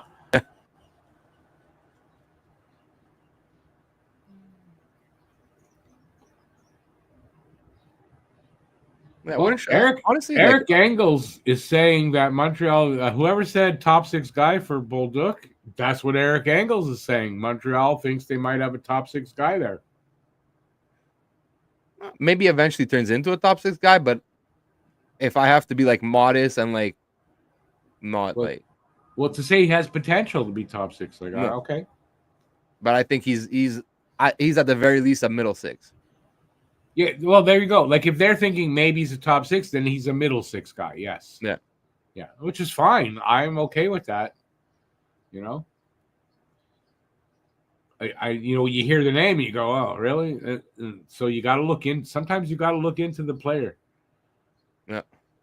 Oh shit! Hey there, BL. Happy Canada Day, buddy. Happy Canada Day. Anyway, I'll show my shirt. Show it better. I'm wearing Butters from South Park. All right, boys. Unfortunately, I have to take off. No worries, buddy. So whatever. Like, it was a blast. Hope all like the fans out there that were hanging with us had fun as well. And yeah, I'll see you boys later this week. Have a great rest of the Canada Day, man. Thanks for coming in. Appreciate it. You too, buddy. Have a good one. Ciao, ciao. All right, man. Ciao, ciao.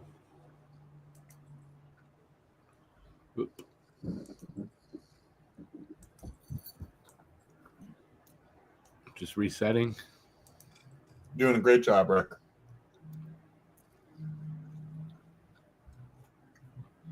What? Save. That works? Yeah, that's good. Yeah. Okay, I guess I got to talk more. You got to talk more, not an Eric's on. We don't want to talk about, Rick. There really isn't much. All right. Well, talk about something else. What's new and exciting? Oh, I know what I'm talking about. Hang on. I just wanted to show this to. It's Canada Day, so if you feel strongly about our country, check out this Canada Strong T-shirt at the website down below, right in there where the two arrows are pointing. Check that out, and there's all kinds of stuff there for you guys. High Brew mug and T-shirt, Pucking Around podcast, Don't Puck with Media, some of my artwork, and Hab Normals, and all kinds of other stuff there. So check it out. Did I do a good job trying to sell? Okay. You could have done a little bit better, but that was good. Thank you. Yeah. Come on, guys. What do you guys out there want to talk about? Let's see. Where do you think Ehlers goes? I think that's a really good question because over the last few years, he's been kind of rumored in a bunch of different places. So I don't know. I honestly don't have a team in mind for Ehlers. Anything on Armia? You know, he's rumored to be signing with LA, but it's not official yet or anything. But that means, he's not coming back to Montreal. So Habs are not re-signing Armia, and you can see by some of the moves. Armia, Devo, they weren't coming back, which we already knew. Although they said possibility, maybe, but Habs clearly found guys that they wanted, and they're younger and they're more physical and all that kind of stuff. So Montreal seems to be going in a clear direction or a clear change to be a little bit bigger and a little bit more physical and even a little bit meaner. It's a very happy Canada Day for one Canadian in particular. A certain resident of Hamilton, Ontario, just signed a 4-year, $285 million deal, or 2.85. Who the hell's getting $285 million? Not me. Like, what are you talking about even here? I'm not getting 2.85 million, and that's a bummer. It doesn't have the point, so I read 285 million. Who the hell would sign? And what sport? That's not hockey. Shea Gilgeous Alexander just got $285 million from the OKC Thunder. That's soccer, isn't it? Good for them. A little bit too much for anybody. I don't watch soccer. I don't give a shit about soccer. You know what soccer can do. How's that?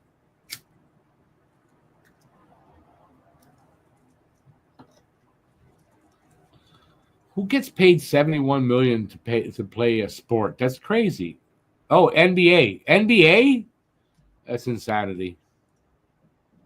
It surprises me a little less that it's the NBA, so I'll go there. But yeah. Pez signed in Toronto? Excuse me? Pezzetta signed 2 years, $787.5K average Toronto. Well, he's a trader now. That's crazy. Sorry, that's a trader. I don't like that. Pezzetta, sorry, off my list. What Hab goes and signs in Toronto? Pezzetta. Mike Komisarek, the last one I remember, did it. I hated him after that. So, sorry, Pez, you're off my list of guys I like. BL, put him on my list. Wow.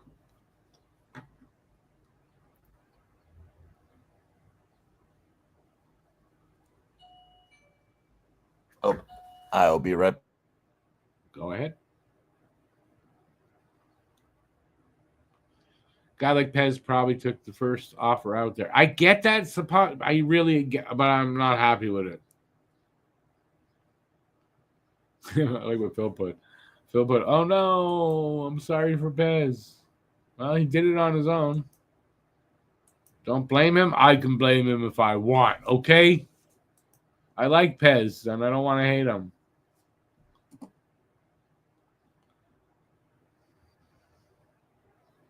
Armia will be going to the Kings with what's his name? That's an interesting name for a player.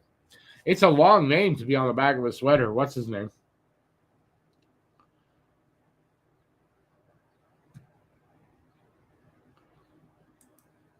Is it what's his name or was it? Because that's really different. Was it kind of sounds European? Maybe Polish even? Maybe it's Wazitsky?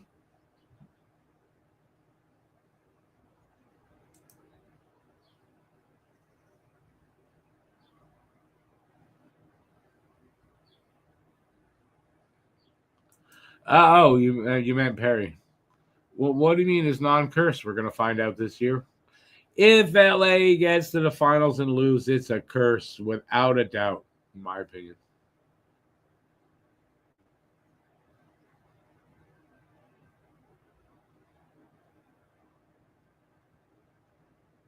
Oh, they're talking offer sheets. That's why I'm quiet. I thought somebody got offer sheeted, but no. No offer sheets yet.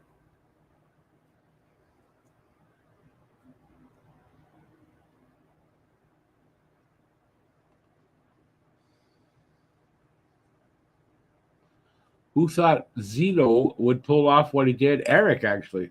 Eric said in one of the pods that he thought that they'd sign all three guys. And they did. They signed Bennett, and then they signed Ekblad and Marchand yesterday. And I don't know if I put that up. Yeah, Marchand signed for less money than I thought, but longer term than I thought too. So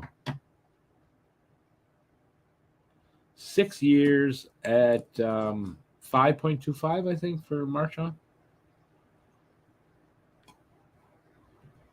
Ekblad left 20 to 30 million on the table because he was quoted as saying didn't want to leave. He wanted to stay. He would do what he had to stay. So I guess what he had to do was take less money. There you go. And it's what I said earlier, right? Like Jake Evans took less money. Why? Because he's happy here. He knows he's playing his best hockey here, and who knows what you're going to do elsewhere if you're leaving just for money. Usually, if you're going just for the money, it's not usually the best thing. Nope. And the results aren't always good. Because I'm sure if you're not happy and you're not in good frame of mind for the season, it's got to be a really difficult thing to do. So, and when you're not happy, just ask Jonathan Drouin, right? He wasn't happy here. He still played okay, but I mean, he wasn't happy. It must have been torture mentally for him to be here, from what I was reading and everything. Well, Cam, you got a Tanner Jeannot to the Bruins. Why? You're gonna love it. 5 years, 17 million, so 3 point something. AAV.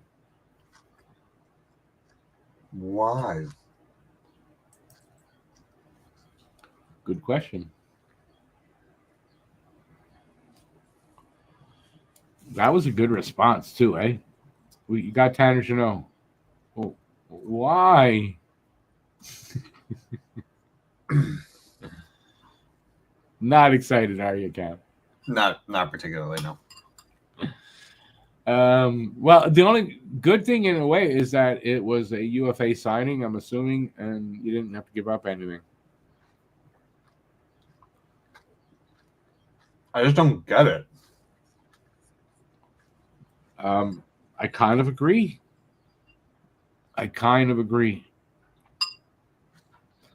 You're just trying to fill out the roster with NHL caliber players. I know, as you know, is that he's tough and he can fight. I know that. I mean, he was supposed to be touted as a pretty good forward, but yeah, but then the Lightning picked him up for 5 first-round picks, or every pick they had in their cupboard, and then he went downhill from there. Yeah, he never got it going. He had one good season in 21-22 where he had 41 points in 81 games. BL, yeah, if you hadn't heard, Logan Mailloux traded to St. Louis for Zachary Bolduc, who apparently Eric Engels is saying the Habs feel he has top 6 potential, which means probably really middle 6. But yeah, an interesting trade. So Mailloux straight up for Zachary Bolduc of St. Louis. Apparently somebody they really like. So I remember him from the draft I was saying earlier, and he's a guy that he is physical and can score. He had 19 goals last season. So, and if he plays on the third line and he can produce 19 goals, well, you know what? That's not bad. I'll take that. Because one of Habs' problems, right? Everybody, secondary scoring was a problem. Tertiary scoring, obviously, as well. I don't think tertiary was as much because Evans was doing well. But secondary scoring on the Habs is a problem, and this does address that. So, yes, Besser stays with the Canucks 7.25 for 7 or 8 years. I don't know. I don't remember. Maybe it's 6, but 7.25. They're showing the goalies left. Oh, my God. I wouldn't touch any of them left. Did you see that? They had all the goalies up there that are still out there? I didn't know. Nope. I don't think I'm touching any of them. Maybe Alex Lyon. Out of all of those, I think that's maybe the only one that I would say would be, not horrible. Oh, it's official now. Armia, 2 years, LA Kings. Armia going to the finals with Corey Perry and going to lose. I think Armia saw that and said, Corey Perry? Oh, we're going to the finals. I'll sign. What do you think? Did that happen? Probably. I think it could have happened. BL, tell us a little bit about Alex Cournoyer because nobody knows much about him. He's a goalie, one of the goalies Montreal picked up in the draft. I've seen what looked like it was like nice things about him, that he's got potential. You obviously have seen him play then. So, okay, that's your team. So you know about him. Inform us a little bit about Alex Cournoyer.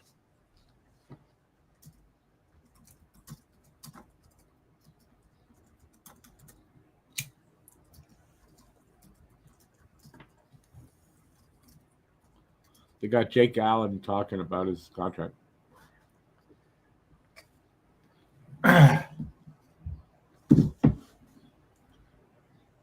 Ooh, let's see.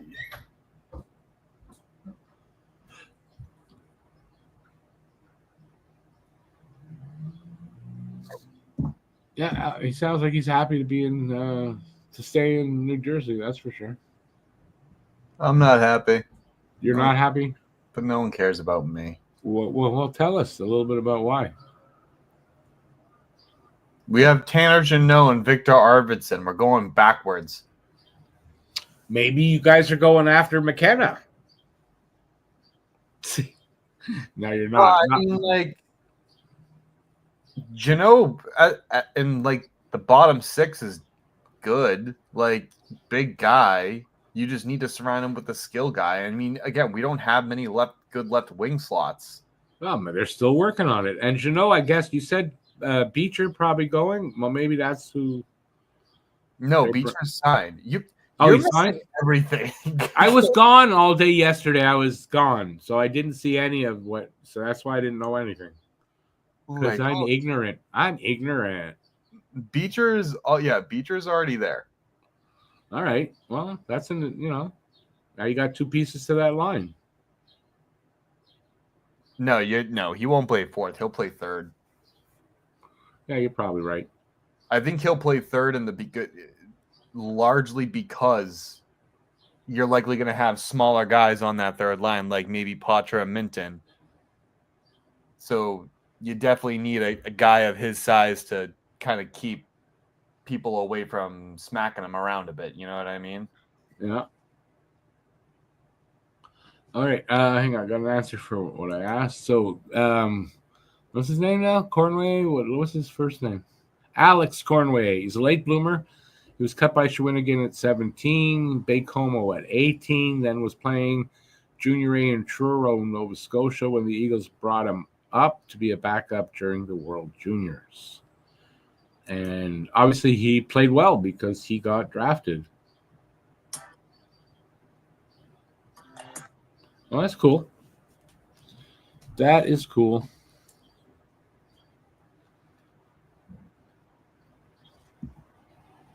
Why the fuck?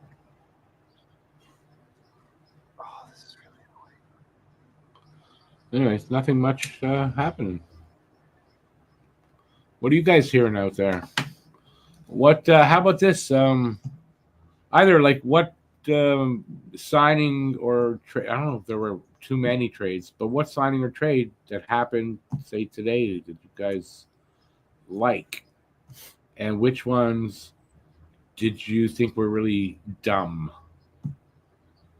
Obviously, Cam thinks Jeannot might have been a dumb one. I don't know. Jeannot, not that bad as long as the money's okay. He's an NHLer. No, I just didn't see the purpose in it. I just didn't see why him. They clearly don't, and like if you look at it, they clearly don't trust. They're probably going to have Patra down another year or Minton down in the AHL another year. They clearly didn't like what they saw with Fabian Lysell, or they're going to continue their bullshit with the whole everyone needs to deserve their roster spot. Like, yes, I agree with you in a certain sense, but sometimes you also just got to give these guys an opportunity to show you. Otherwise, I agree. You're going to lose them. Like, yeah, I don't understand that. Then why give Johnny Beecher an extension? I don't understand it because it's not like he was that great either. I don't understand. I don't know either. And it concerns me when we talk about, like James Higgins. This is what I mean. Like, this will concern me with James Higgins because he's not a big forward. Boston historically loves big forwards. Yeah. So are you going to screw him over because he doesn't fit your narrative and then keep him down for a long time? I'll never understand it. Okay, but I mean, Jeannot's a big guy, tough. Like maybe they're bringing in guys so that when Higgins is here, he'll have some protection. What do you think? What was that? Jeannot is he's big. Beecher is big, right? Jeannot's not going to play on the top line. Doesn't matter. You got some tough guys out there on the ice, and it is some form of protection for a smaller guy. Maybe that's why. And throwing things out there, seeing what sticks. Maybe. I don't know. To me, it's just maybe they did do it for James Higgins. I just have a bad feeling that they're going to give all their potential forward. They don't know how to develop forwards. I'm more or less convinced now that Boston does not know how to do it. Like they kept Patra down in Providence. They're probably going to keep him down there another year because they probably don't want to rush him. And at this state, they don't feel like they need to. But at some point, I don't know. You got to give them a crack at the NHL, especially if they produce down in the American leagues. Well, Don Sweeney's got to make that decision, I guess. Maybe they shouldn't have re-signed Don Sweeney. Phil says pretty happy with how it went for the Habs. Yeah. I'm definitely not disappointed. Between the draft and whatever they've done today, I'm not disappointed. I mean, since hearing more about Zachary Bolduc, and yeah, it's not a bad move. You know?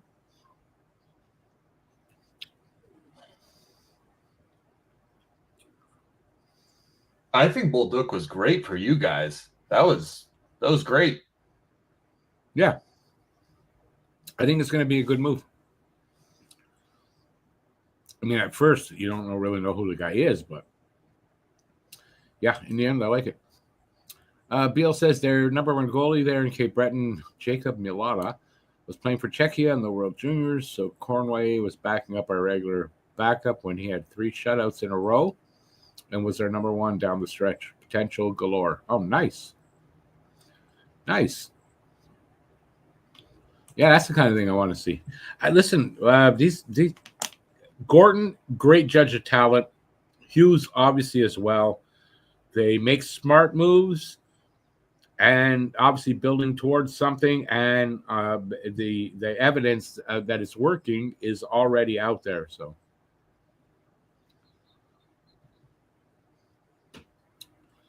what's this? Wow, contracts like Devo's are making me even better about Dobson.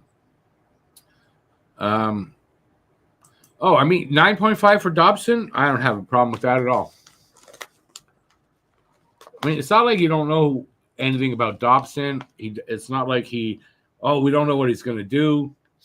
Been in the league long enough, you know what you're getting, and I like what the guy brings and what he's going to. I like also the fact that he's really happy to be in Montreal. So I like that about Dobson as well, and I think we're really good.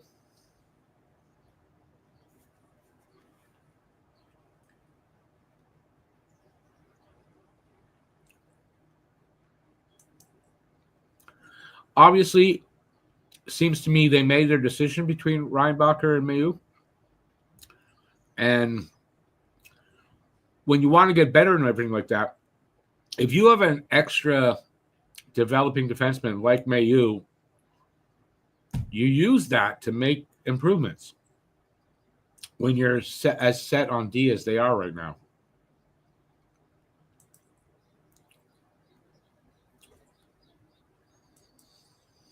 Bill says, I remember Bolduc playing with the Rampar. Flashy, but not very big, though.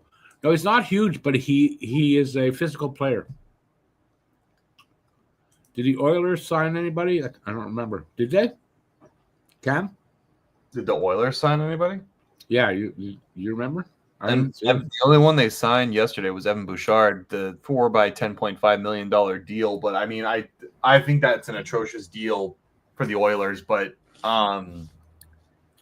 no, not today. I mean, they got a pick from us, so I would imagine that they're looking at something to add now with Arvidsson's money off the books. So I don't know. Fun fact, though, he did not play in Game 6. Was kind of a shock. Arvidsson. What do you mean? Yeah, they were trying to make some changes to hopefully win that game. He didn't play he didn't play games 5 or 6. Wasn't Skinner? Jeff Skinner was the guy that replaced him, no? Yep, and Jeff Skinner is currently a UFA. I'm just waiting for the Bruins to announce signing him too while we're at it. Really fuck with me. Just come on, Boston. It's your fault for having a birthday on Free Agent Frenzy Day. Yeah.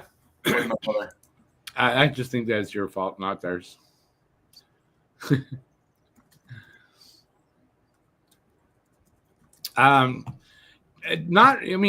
It's not.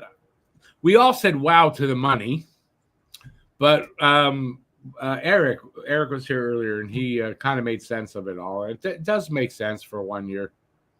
They have the money. It's 1 year. It's not a big risk. Devo is good at the dot. He'll be their third line center probably. He's an experienced center in the NHL. They're lacking centers. NHL centers there. So it makes sense.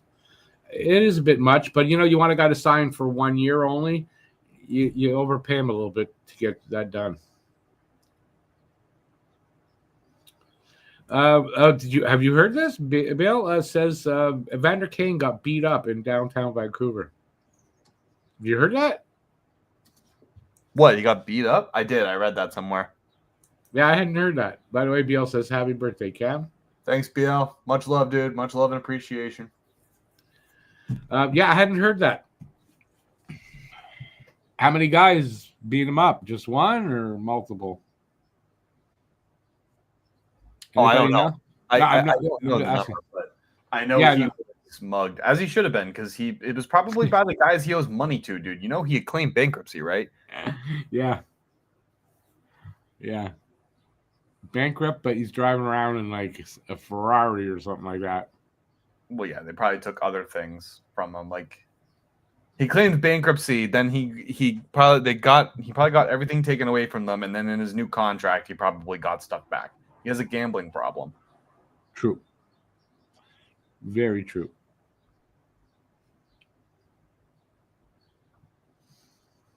To be honest with you, he's just a fucking problem. Well, yeah, I don't disagree. I have no idea why Vancouver would have wanted to bring him in.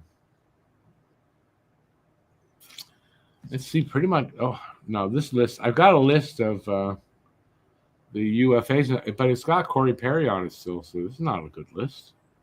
What the fuck is that? Come on, Puckpedia, update.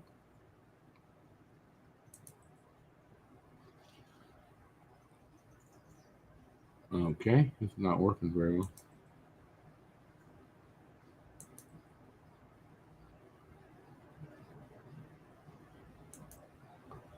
There we go. Okay, let's see. So, Granlund, Ehlers, Suter, still out there. Jonathan Drouin, still out there. But it says Corey Perry, so I don't even know anymore if that's... I'm surprised at Puckpedia. Let's find somewhere else.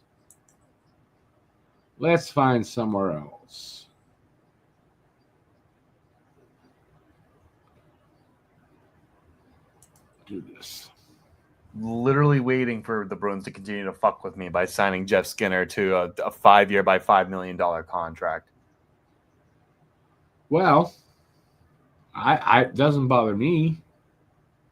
Yeah, of course it doesn't. You're not the one fucking being impacted. Yeah, it's nice that it's other teams and it's not the Habs that it's with all this negativity. Yeah, maybe for you. God damn it. Yeah, no, I'm happy with that.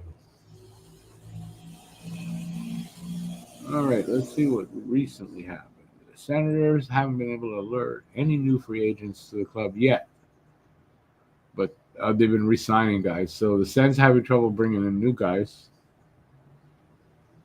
I'm not surprised by that. Well, who are they going to bring in? I don't know. Fuck. The Bruins also have to be looking at some defensive depth. They don't have any right now, so I'd imagine a left and a right D deal need to be done, and then the roster is full. Okay. Hey, Pete, how's it going, man? Pete the Fist in the house. Fucking scream. It is Canada Day. Happy Canada Day, Pete. Hopefully you're not working today.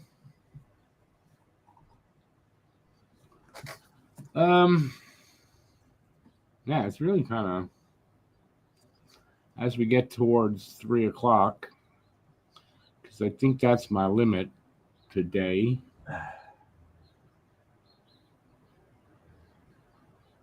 Because I don't think there's going to be that much happening more. But there's still some players out there though, so you never know. And they're not all gonna. It's not all gonna happen today. So.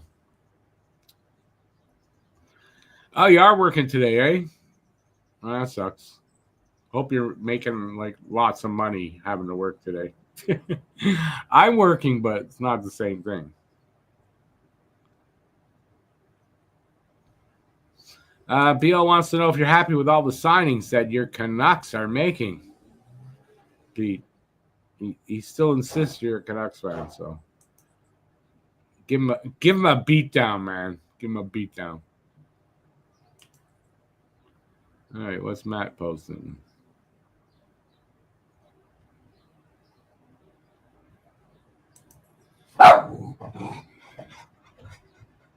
Oh, he put up Tanner Jeannot's metrics, I guess. 5%. What does that say? 5% value probability. Oh, that's what that says. It's too small for me to read. Yeah. Yeah, sounds like a good deal. I don't know, man. Sounds like a good deal, man.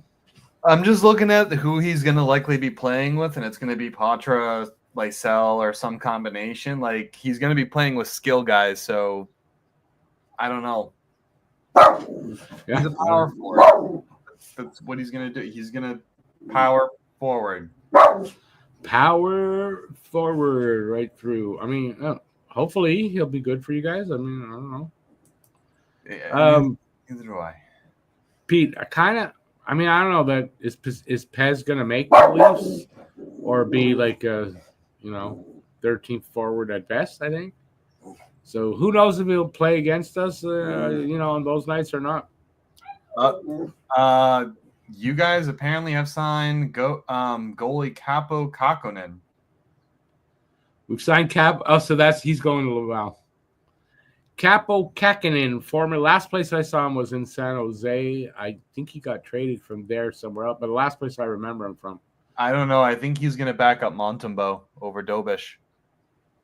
Kakkonen over Dobish? I don't know that I like that. Maybe. You might be right. They might feel Dobish needs a little more. You're going to develop Dobish a little bit more. They might feel Dobish needs a little more development, so that could be.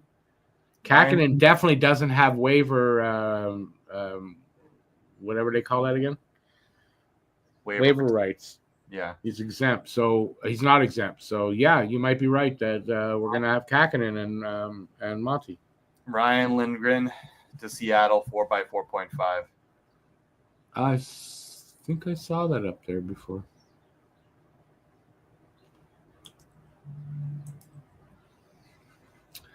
So, hey Zachary, you're excited for Pez? Why though? I mean, I don't dislike Pez or anything, but he's not moving the needle. If you think Pez is coming over and he's moving the needle, well, I'm good. I'm happy for you.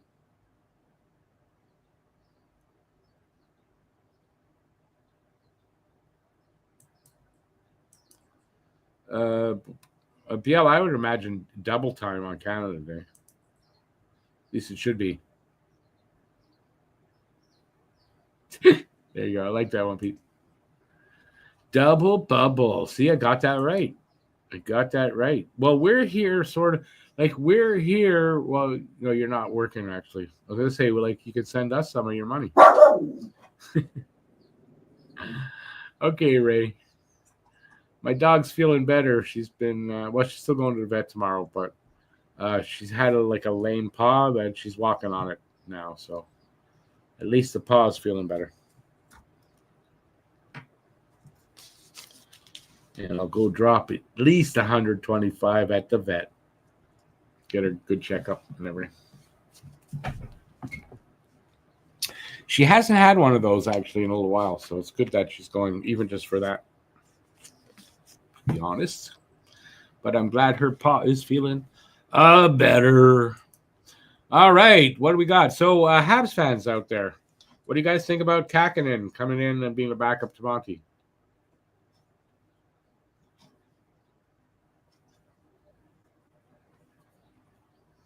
I mean, for the goalies that are out there, that's he's one of the better ones out there that are available still. There's not a lot there, so I guess they're not set on Dobish being fully developed yet.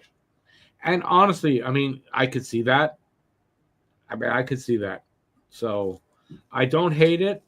I don't hate having Dobish going back down and developing a little further at all. So, yeah.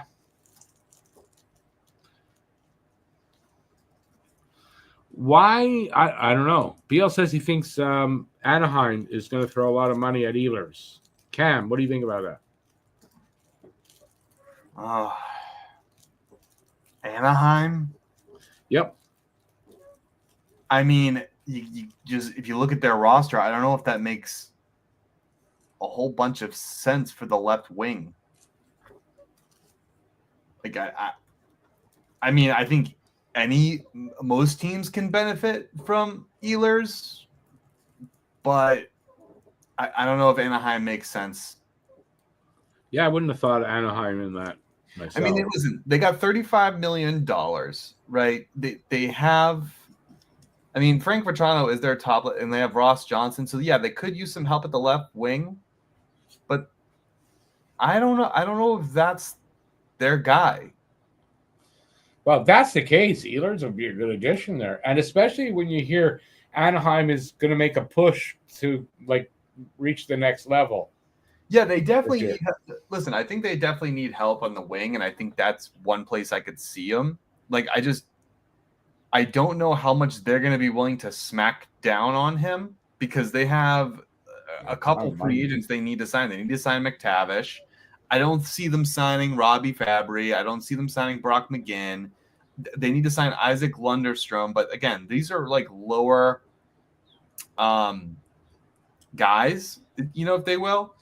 So, yeah, it would make a lot of sense that they put in a bid for him. But I think they also need help at the defensive end, which right now they don't really have. But they got 30. They got 36-point-something million. They got tons of money to make that happen. They do, but if it gets into a bidding war, you're going to really offer Nikolai Ehlers $10 million? Well, no. I mean, I'm sure there's a limit to. And you're going to realize, too, $8 million of that contract is likely going to go to Mason McTavish. He's likely going to do a 7 or an 8x8 or an 8 or a 9. Yeah. And you have Cutter Gauthier next year, Leo Carlson next year. You do have to save some money. True. So you also have Jacob Trouba up next year. Sorry. Send him somewhere else. You can't. Well, you could, but no one's going to want him at $8 million. I mean, they need also a right-handed defenseman, and I would try and also go for Nate Perbix if I'm them, just to get some additional help. But they do have Tristan Luneau. I do think it would make sense. Yeah, I'm not going to argue, but I don't think that's going to make them an instant cup contending team or anything like that. They also still need to sign Lucas Dostal. So I'd imagine that's probably going to be $5 million. They currently have Peter Mrazek and Ville Husso, and I don't know why they decided to re-sign him, but I don't know. It doesn't seem like they have any sense of idea where they're going to go. So I don't know. Anaheim's a mess as far as I'm concerned. Pete, the Habs have not stayed quiet, so they have done, 3 moves? Mayu for Bolduc. They signed Kakinen. They got Dobson. And there was something else there, maybe. So they haven't really stayed quiet, to be honest. Quiet on the front of acquiring a second-line center, yes. I mean, they have been quiet since the start of free agency. Like, they haven't done anything. What do you mean? Today you mean? Well, they signed Bolduc, signed Kakinen, or traded for Bolduc, signed Kakinen. That's something. Yeah. I mean, they're not going to do anything just to do something. They're making moves they feel are good ones, and that's all you're going to see. So they may be done now.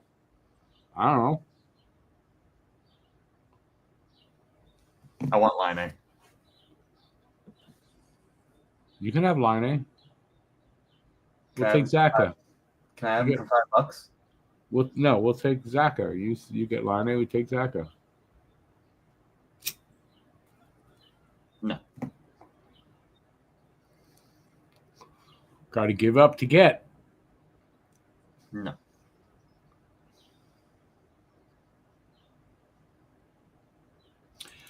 Pete, I think some of the moves today show that they would like some of their players to continue to develop, and they've bought them time.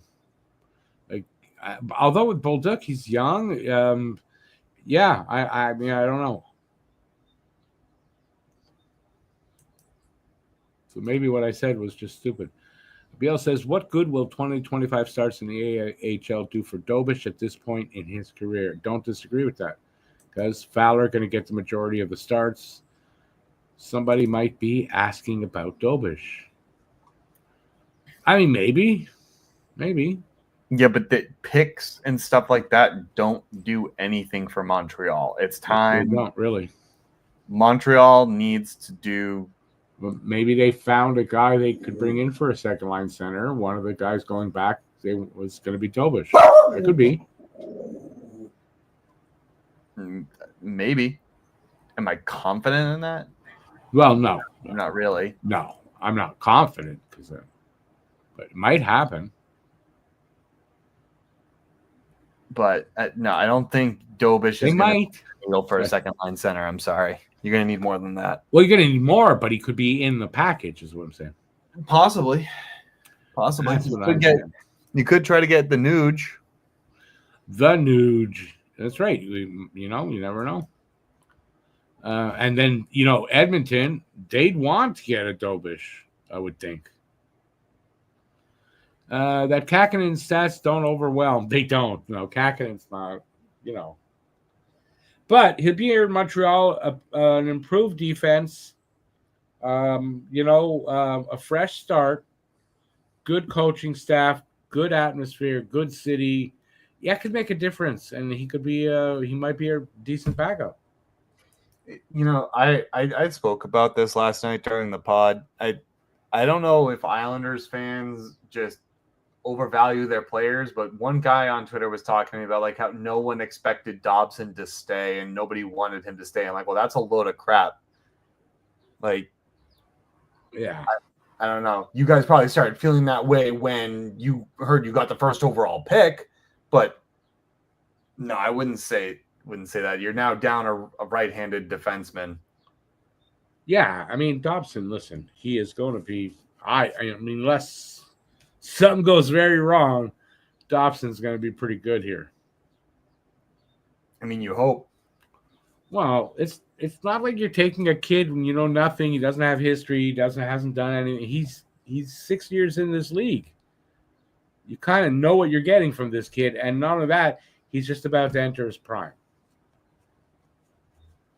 To me, that's pretty good. Hey, Joe. Oh, my God, Joe, what are you doing up? It's just this morning, all 3:40 a.m. here. Oh, my God. Joe is one of the most loyal subs. That's for sure. She's in Australia, so it's 3:40 a.m. Wednesday, as a matter of fact, not Tuesday. Alex must be thrilled with the Devo deal. He's mentioned Devo before. I think he's not thrilled, but he's okay with it. I don't think he dislikes it completely. Cam, didn't you just say Ryan Lindgren to Seattle just a minute ago or two? Yeah. Yeah, you're late on that one, Beal.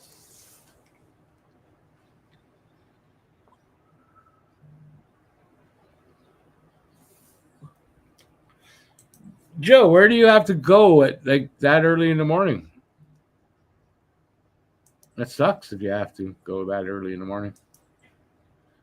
BL says Ryan Lindgren getting 5.1 for 4 years. I think that's what he's saying. Oh, about Devo, it was 5.4. Yeah. If that's what you mean. I don't think that's a problem. It's 1 year. It's not a high 1 year, like almost anybody's contract. 1 year is not that much of a risk. What are these Isles doing? They just signed David Rittich.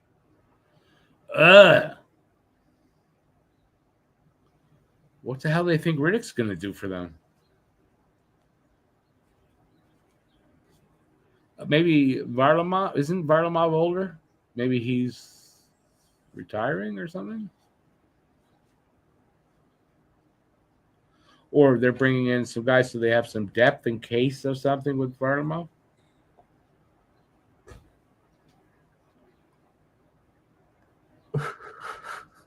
We have some Bruins fans going, how friendly is Tanner Jeannot with Connor McDavid or Jack Eichel since they're both up for contracts next year? Oh, God. I think people can get it out of their mind that Jack Eichel's not going anywhere. Like, we have James Higgins. You're not going to ruin the integrity of the team by, even if you're joking, it's, I don't know. It's stupid in my opinion. Yeah, Eichel's not. I can't see him going anywhere. Unless Vegas doesn't have the money. But don't worry, I'm sure they'll find a way to sucker punch Mark Stone in the nutsack, and then, they'll have plenty of money. Well, they're losing. They got LTIR on Pietrangelo. Well, you say it the way you want, okay? But that's a significant LTIR money there, no? Yeah, but it's already been eaten up by Marner. True. You're right. And Jack Eichel, I don't know. Do you give him more than Marner? Like, I don't know. Well, then you just create the Leafs again. Yeah, exactly. And right now they're negative. They'll be at $2 million. When they put Pietrangelo on LTIR, but the problem is they still have RFAs they need to get done. So they can though, because they can go the 10% over and then figure it out after that. Well, what's 10% of they can only go 9 million over. It's what's the cap? 95, so 9.5. Yep. So I mean, I don't see them getting to. They're not going to re-sign Tanner Pearson. They're not going to re-sign Victor Olofsson. I'm surprised the Bruins didn't go after Victor Olofsson. That was the big shock for me. Like, they picked Tanner Jeannot over Victor Olofsson. They have 3 RFAs: Cole Schmidt, Alexander Holtz, and Jonas Ronberg. Oh, I never heard of that guy. So, I mean, no, the roster's filled out. Jordan Harris to Boston. God damn it. You got Jordan Harris. Well, he's from that area, eh? I guess. Kind of a hometown kind of guy. Jordan Harris is not a horrible defender. No, just not someone I'd want. Well, you don't have much choice since now you got him. He's gonna sign for cheap and be in the depth, so it doesn't matter.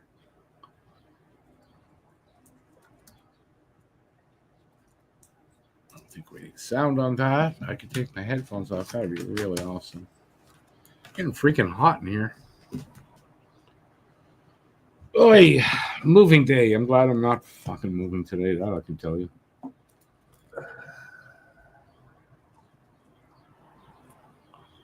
And my ears are sweating from the headphones. I hate that.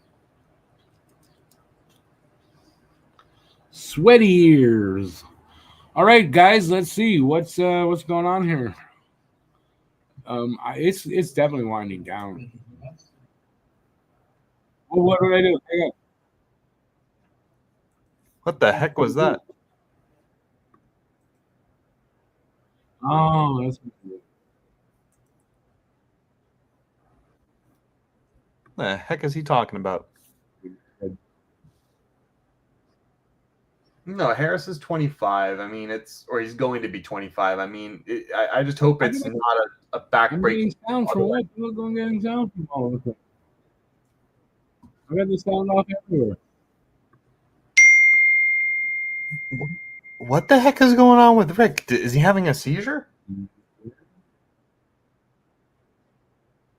No, guys, I'm trying to figure out how. I want to go on wear my headphones and all of a sudden it's freaking out. Why? That's weird. I got it muted here, and it's okay. Fixed it. Phew. Don't want to lose the stream.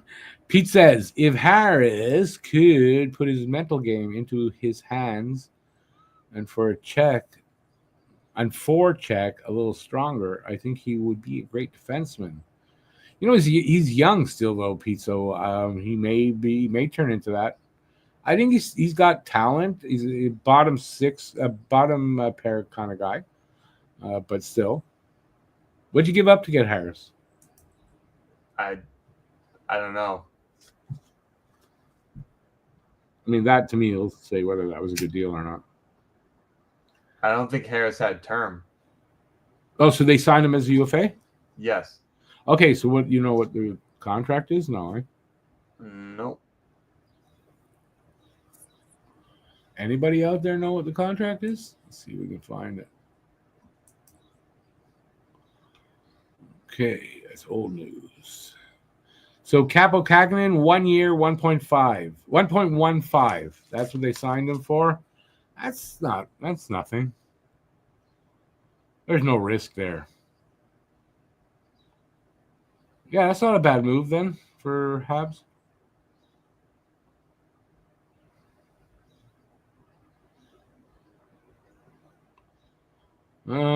Reading that Bolduc is better than you might think.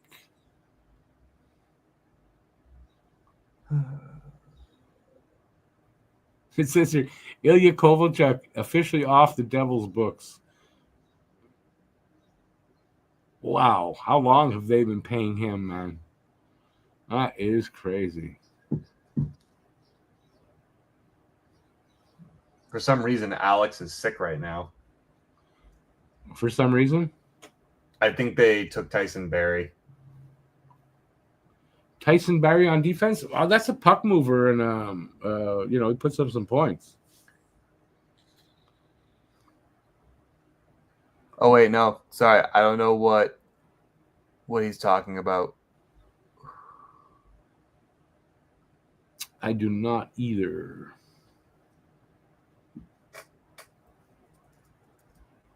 Okay, so Brian Wild, who is a writer here in Montreal who I really like, he says Kakinen, a Habs goalie signing, perfect to stay in the AHL. He's 28, so he won't be desperate for the net, cutting into Fowler's time. Kakinen going to the AHL. Oh, wow.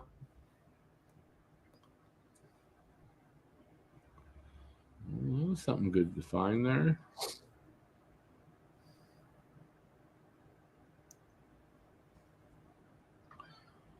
Yeah, I don't see anything about this. I tell you the truth, I almost forgot what I was looking for. So there you go. What was I looking up? How much something was? Oh, Jordan Harris. Yeah, he's a UFA. He was a UFA. Yeah, so I'm just seeing the post from Elliot Friedman's bot right now saying he's heading there to you guys, but no money yet.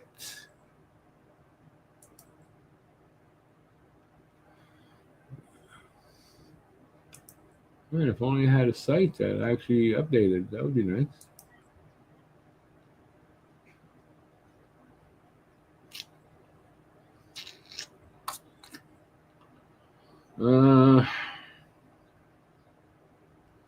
No, it's not on these lists yet. Anybody out there know what do you got? Okay, Alex is mad. What? Tyson Forrester tore his bicep. That's why.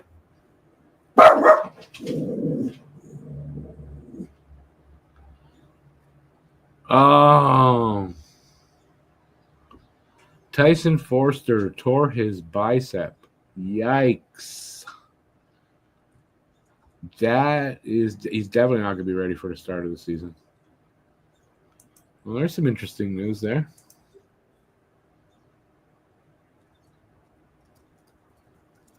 I like your response. Yeah, just wait, it gets better. Nah. TSN, no, I hit the wrong thing. TSN most valuable person, MVP in the NHL is Bill Zito. Yeah, I still don't understand how the fuck he did not get GM of the year. Well, he'll get it next year. with signing all three guys, Bennett, Ekblad, and Marchand, they gotta be. He should have got it. Like favored. that. Oh, Alex sent me something. Oh shit! Should I go look? Yeah, it was funny.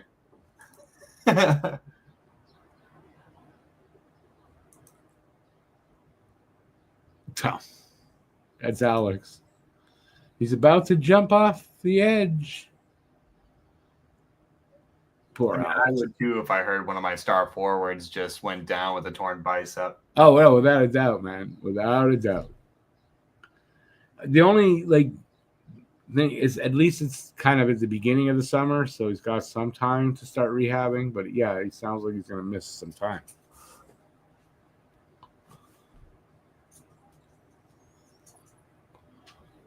So you got to be a fan of a good team like the Habs. Good things happen.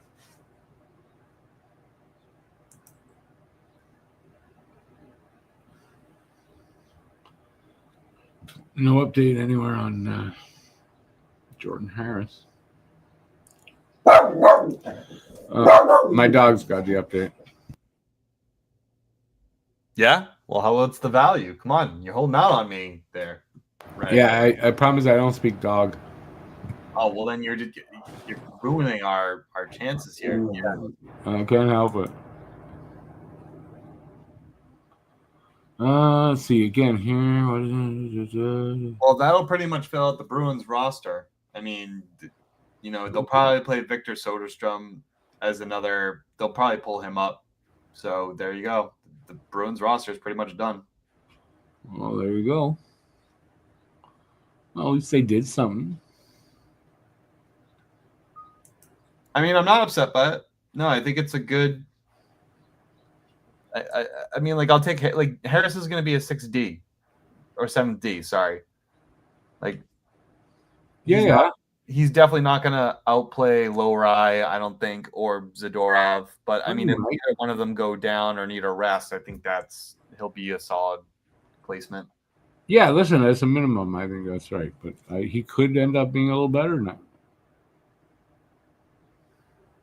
I don't think he's going to be better than Lowry. By the way, Habs fans, let me get back over here for a second.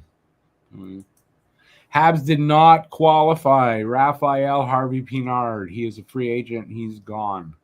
So RHP, he's gone. If you hadn't heard.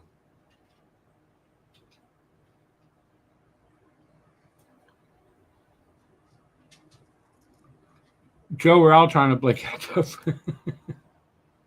No worries, Joe.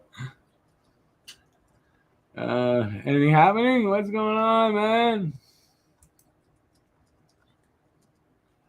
I'm still cycling through all the.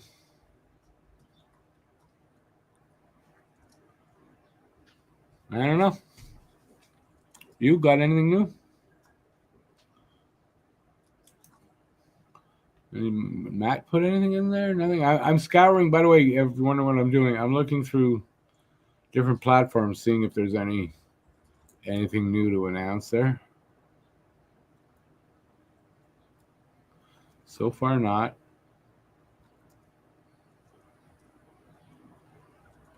Drager is saying Byram. They're having trade conversations with Calgary, Vegas, LA, St. Louis. For Byram? That's what Drager is reporting. What were the teams again? Calgary, Vegas, LA, and St. Louis. LA would make sense because they just lost Gavrikov, but at the same time, what's Vegas doing? What do you mean? Can someone put Vegas in timeout? They're not allowed to play anymore. Well, what do you mean? What are they doing? They're trying to get better and win a cup, I guess. Don't you think? There is not a single person on that team that is safe. Well, listen, they're being bold. They want to make changes. If Gretzky was still playing, they would trade Gretzky for just two guys and say, yeah, we're getting better. Maybe.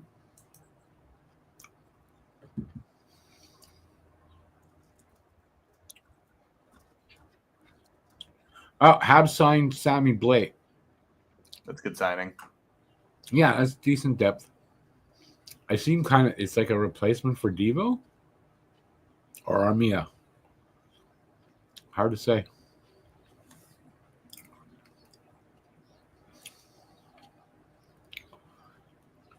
So we got Sammy Blay. We got a good, have a new look on the Habs, that's for sure. Brandon Tanev to the Mammoth. Oh, Kent Hughes is speaking live in 20 minutes. Somewhere. If that's the case, Habs are done. They're done for the day.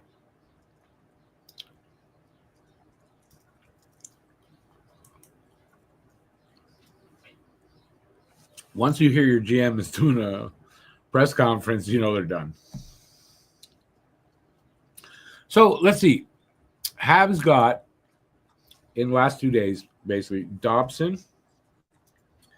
We signed Kakinen as a goalie for the AHL. Signed Sammy Blay. And traded Mayu for Bolduc. You know, overall, I'm good with that overall. Oh, I'm on camera. I was eating. When did I put myself on camera? Did you? I don't know, buddy. I'm eating something. That's good. Well, at the rate things are going, we're in our last hour. I'm not going to go past 3.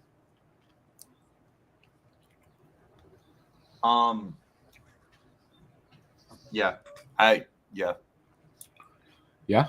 I say we close it out in a half hour because I don't think there's much unless Ehlers signs. Like there really isn't much excitement. Yeah, I'm okay with that. So we'll see how it's. We'll play it by ear. So I mean, like, I'm actually gonna look at see what next year's Doesn't make sense. free agent board looks like.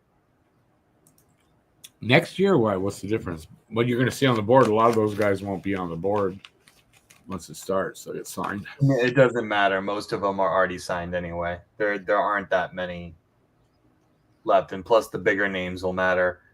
So next season, you have what the heck? Why aren't they? Yeah, I feel I kind of think that signals kind of the end of that era.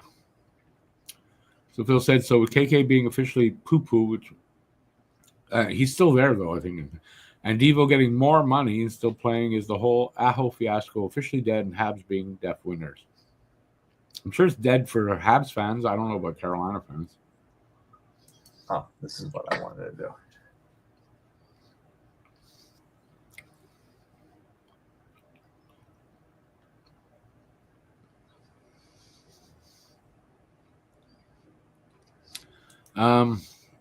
What are you talking about? What the hell is King Icon for? What are you talking about? Hey, listen to this. So next year's UFA class. Yeah. McDavid, Connor Kyle, Jack Eichel, Artemi Panarin, Martin Necas, Alexander Ovechkin, who's probably going to retire, Adrian Kempe, Anze Kopitar, who's also likely to retire, Alex Tuck, Nick Schmaltz, Patrick Kane, also I think is going to retire, Kirill Kaprizov, Anders Lee, Matt Zuccarello, John Carlson, Evgeny Malkin, probably going to retire, Claude Giroux, probably going to retire, Jamie Benn, probably going to retire, Jaden Schwartz, Mason Marchment, Oliver Bjorkstrand, JG Pajot. There's a ton. Yeah. Oh, well. It is another heavy, well, it's a forward heavy group, not so many D-men. Seems like that might have been timed with the fact that they changed the signing length of contracts. A lot of guys need to be signed next year when length of contract goes down by a year. I don't know if it was on purpose that they did that, but it's a coincidence.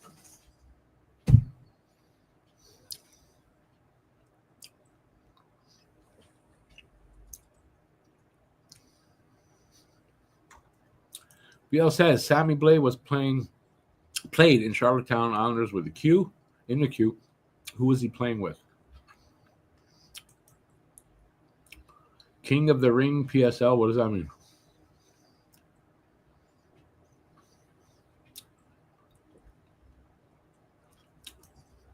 Brandon Tanev to Seattle, 3 years, 7.5. I already said that. Oh.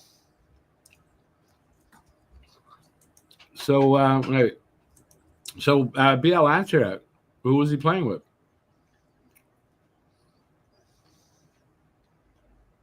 What do you mean? It says Sammy Blais, played in Charlottetown, played with Charlottetown Islanders in the queue. Who was he playing with?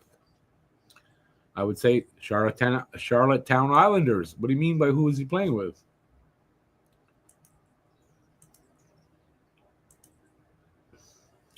We have to wait because sometimes there's a little delay to wait for the answer, for him to answer.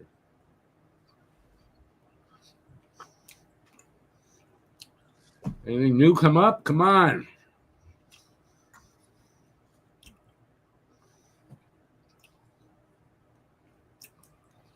No. Who was Blais playing with last year? I don't know. When I think of Sammy Blais, I think of St. Louis for some reason.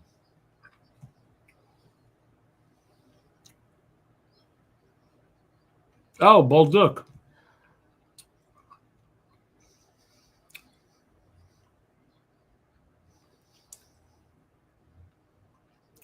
He played with Sammy Bolduc. We just got him. So we just got two guys from the same team, is what you're saying, right? Did I get it right? Did I get it right? Someone give me a gold star. Please. No. I deserve it. Pius Sutter, 1.6 million. Oh, no, that's what he's making now. They're showing him on the screen here. He didn't get signed, did he? Wow, 46 points Kings are allegedly shopping Alex Turcotte and Thomas.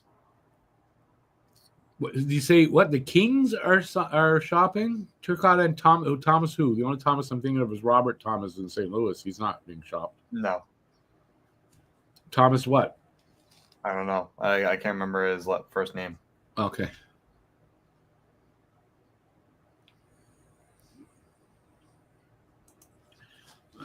Last time off camera before we end. I hope there's something big happens before 2:30. Wouldn't that be fun? A potential offer sheet for Bowen Byram. You got to think, right? He's going to get offer sheeted. From who? Did they say from who? I have no idea. It just said they don't know the team. Oh, okay. And listen, if they're talking about it and it gets announced, obviously he signed it, because you don't hear about offer sheets unless they sign them. They'll sign them. They're not going to accept an offer sheet. They'll re-sign. Well, they'd be better to re-sign them and trade them unless the offer sheet was ridiculous. Yeah, but what if it was they signed to a ridiculous number? Then you sign them, but then you can't trade them because the number was ridiculous, and then you're stuck with him if you didn't want him. Not that he's a bad defenseman or anything.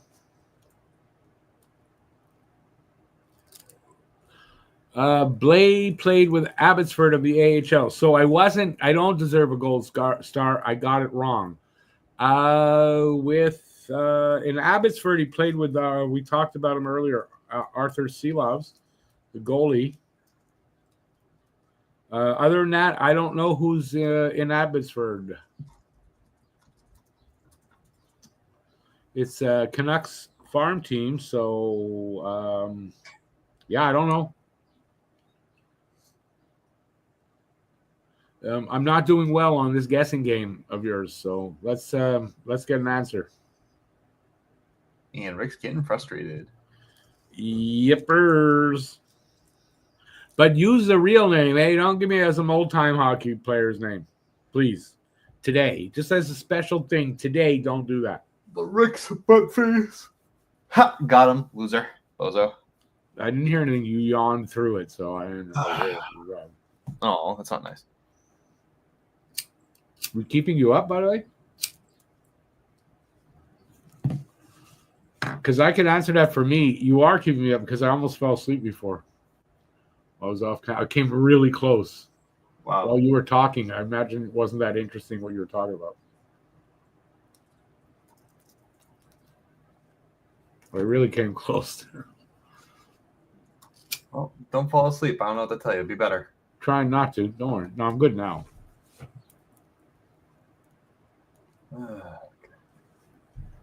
One of the meds I take, side effect is narcolepsy. And I happen to get that side effect, so I can fall asleep at any point, anytime, anywhere. That's why I don't drive. And one of the reasons I don't drive anymore.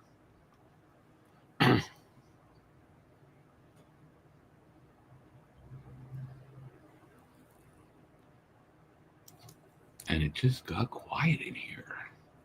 And the secret word of the day is narcolepsy. That's crazy.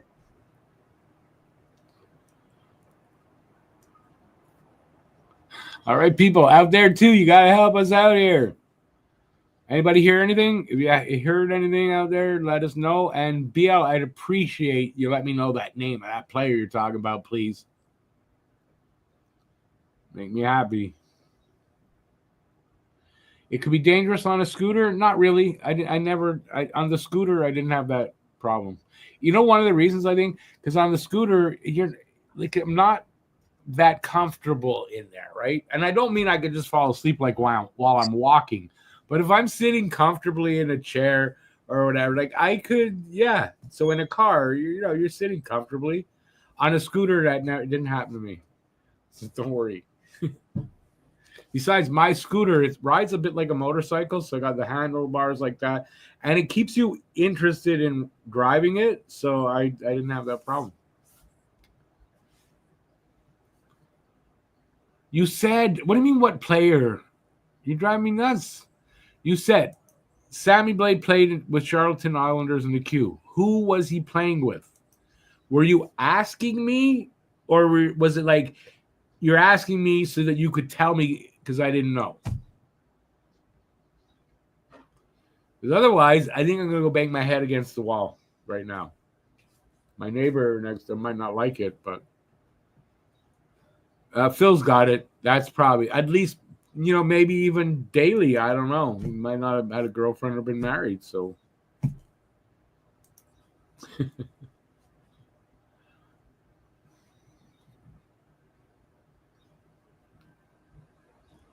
Well, we're going to just wait.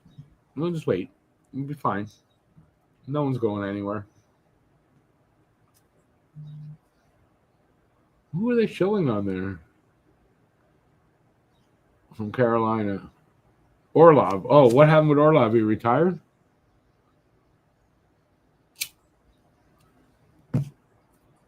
We lost count.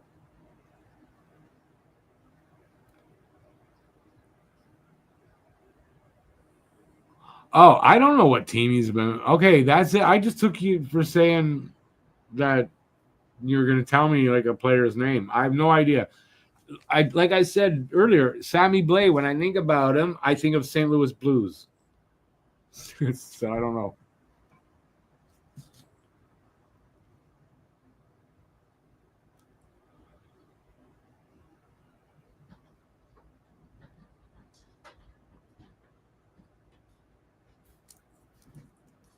Blais hasn't been in the queue for 10, out of the queue for 10 years. I'm not talking about the queue anyway. Obviously, last year he didn't play in the queue. Sammy Blais been around for like a while. Yeah, I think that's a good signing for Montreal, if I'm going to be honest with you. Yeah, that's a good, bottom six kind of guy. So he can give you some. He can produce a little bit here and there. Yeah, I think, like I said, I think it's pretty solid. I mean, temper your expectation. You're also tempering some of your expectations a bit here. You guys are getting bigger, making a little bit of a push. He's a bottom six guy. I mean, what can your expectations be anyway? Yeah. So, no, I think you guys will be good. I'm not anticipating Montreal to, be super stellar, but you guys are going to be a playoff. Oh, Jesus, Amos. What'd you do to your dog? He got in the way, and then I stepped on his paw. I hate that when that happens. Beal says Emily Kaplan on TSN right now saying she is surprised that Steve Yzerman is being so quiet. Okay. I have no idea why. It's early anyways. Listen, most of the big, they're mostly gone. What's he going to do? Although there are a few guys. Maybe he's negotiating with Ehlers, excuse me. Joe would like to know what type of dog you have, Cam. Well, right now, one that hates me. He has an Amos. I have a black lab. Yeah, Joe, don't worry. I don't mind that question like that. Love dogs too. That's what's one thing. It was really nice to hear about from David Backus when we interviewed him. He's got a in Wisconsin. He just said piece of land. He didn't say farm, but they do animal rescue. Yep. And they save animals. And you gotta like a guy that does that. I mean, I'm sorry for me. You gotta like a guy that does that. Can't be a bad guy. Not too many bad guys do that kind of thing. Yeah, no, I mean, it was very interesting to hear from him too, and so for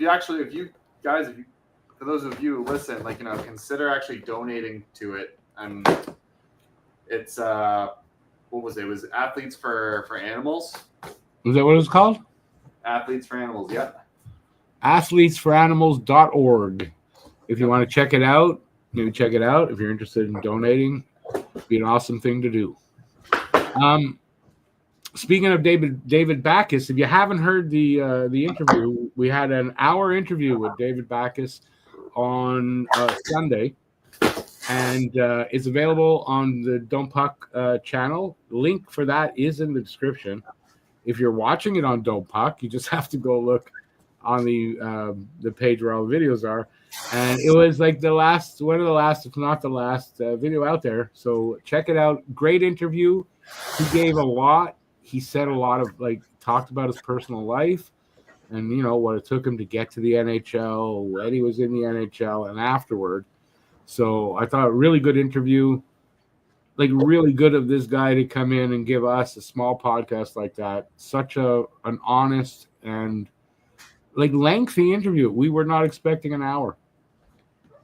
Yeah, if you're a fan, just of the sport in general, he gave insight into things that we never really got to hear that side of. So it's really interesting. And if you were a guy that David Backus killed your team, which happened many times with Montreal, and you didn't like him for that, but you respected the guy for being a good player, you're gonna like him without a doubt. You're gonna go, oh, really good guy. And I told him there that many a night, us playing his team, he pissed me off, really pissed me off. And he said, oh, I wear that as a badge of honor. He's honored for that. And I said, you should be, but you pissed me off many a night, either scoring a goal or a questionable hit, whatever. He was a good player. Yeah, he was. Big time hockey player. And he gave us, a really good interview. I'm really impressed with just that, a small podcast like ours. So hopefully we'll have more of those on the podcasts. Different players, different podcasts, and hopefully we'll be bringing that to you guys. I mean, depending on how my conversation and everything else works, we may have we might have a modern NHLer that actually joins. Yep, got some irons in the fire in various ways and pretty much all the podcasts. So we've kind of reached a new level when you think about it, even though we're still small. But hey, when David Backus comes on, people will come on to your podcast, and I love that. Hockey players. I mean, hockey players are good guys, Yeah, I mean, I'm not complaining.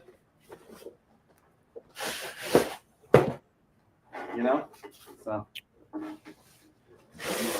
Okay. Well, we're winding down. What are we doing this summer? What are we doing? By the way, if you are a fan and listen to the Puck Around podcast, we are not going away this summer. We're not taking the summer schedule. We'll be around every Monday, and we'll find stuff to talk about and have a really good time doing that.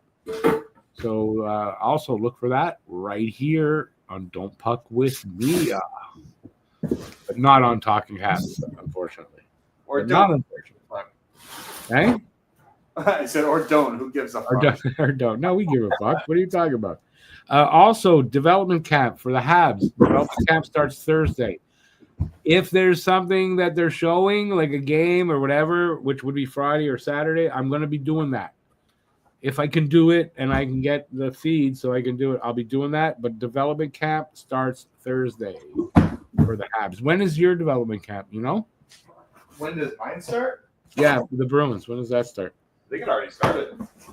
Really? Oh, okay. Yeah, you're talking about development camp, not training. Yeah. It doesn't take. It starts pretty quickly after the draft. I know that, but Yeah, ours started Monday. Apparently, Hagen's in. Will Moore had their flights delayed pretty aggressively. Like they didn't even get into Boston until I think 4 a.m. Or like, oh well.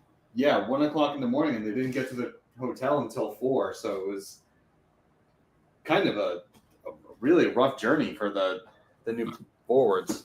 But they were all raced the next day. So, anyways, first day of development camp, they don't do anything. So, for Habs fans, apparently Alex Belzile back with the Habs. Why? I don't really know, but it would be to go to Laval. So he was the former captain of Laval. I can only imagine if the Habs signed him again, it's to go to Laval. Am I going to the development camp? I am not going to the development camp. It's a little too far for me. It's on the South Shore in Brossard. I don't drive. I'm not taking buses and shit there. So, no, I'm not going. Would I like to go? I would. As a matter of fact, for something like that, they may let me go, like press-wise. I don't know. I'm not. We're approved by the NHL, but not by the team itself. So there's a difference, and it's not an NHL event, so I don't know. But I would love to go, but doubt I can get there and everything. Don Cherry has retired, by the way. Did you know that his last podcast was his last podcast? Like Don Cherry says, BL always said, hockey players are a different breed. They are. I find that most baseball players are pretty good too. Basketball and football are kind of flaky. I kind of agree with that. Baseball players, though, it's a hit and miss, though. I find it's hockey players that in general, it's not every one of them, but most hockey players are pretty down to earth. You know, you could talk to them. They give of their time, and they're good people. Most, obviously not all. It's a reflection of society after all. Yep.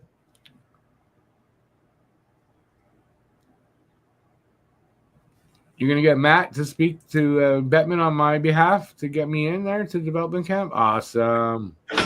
Although the thing is, really, with the development camp, it's not an NHL event. It's a team event. So the team, from what I understand, with that, I have to get the team to give me credentials, and I'm not approved by they haven't approved us. But the NHL has. So if there's an NHL event, I can apply to go to that on their, on their dime. It gives you access to All-Star Week.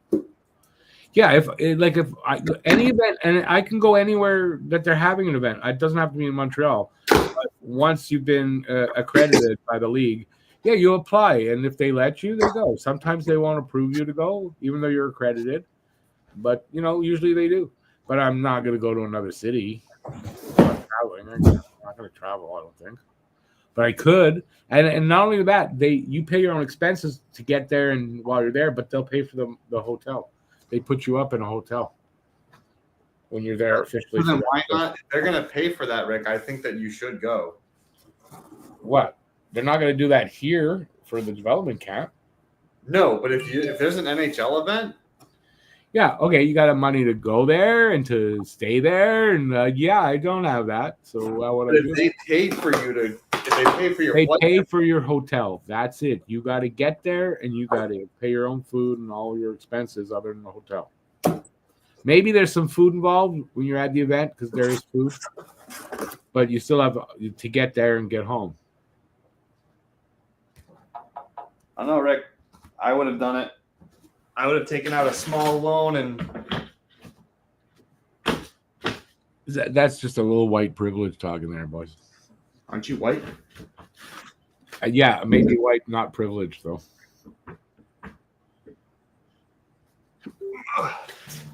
The TSN experts have Nick Suzuki and Sam Montembeau making the Olympic team. Shoot. I think I just put that For the Olympics, I think Monty there only because kind of a bit of a shortage in top goalies in Canada now. So, but Suzuki, I have confident will make it. Not surprised Marchand's going to make it. I'm not surprised on that one.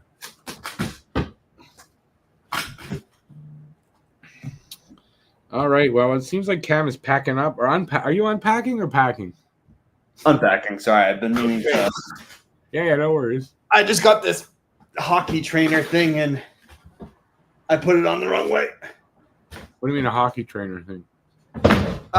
Something to train my skating legs, and I put it on the wrong way. Well, I'm curious. What does it look like? What is it like? What does it do? It looks like a fucking hockey thing. I don't know what you want me to tell you, Rick. Well, what you wear it on your legs and do what with it? You don't wear it on your legs. It's a stride. It's a stride machine. Oh, I get you. Give you some resistance so you build up some strength in your stride. Yes. Yeah, I got that.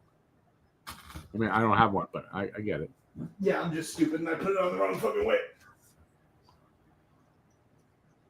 BL says Binnington #1. Well, yeah, nothing's changed. I mean, nothing's changed since the Four Nations. I don't think anyway. Maybe, and I don't know where he's from. Dustin Wolf might be in there now in that conversation, I guess, if he's Canadian. But like I said, I don't really know. I'm assuming. Anyway, we're going to find out.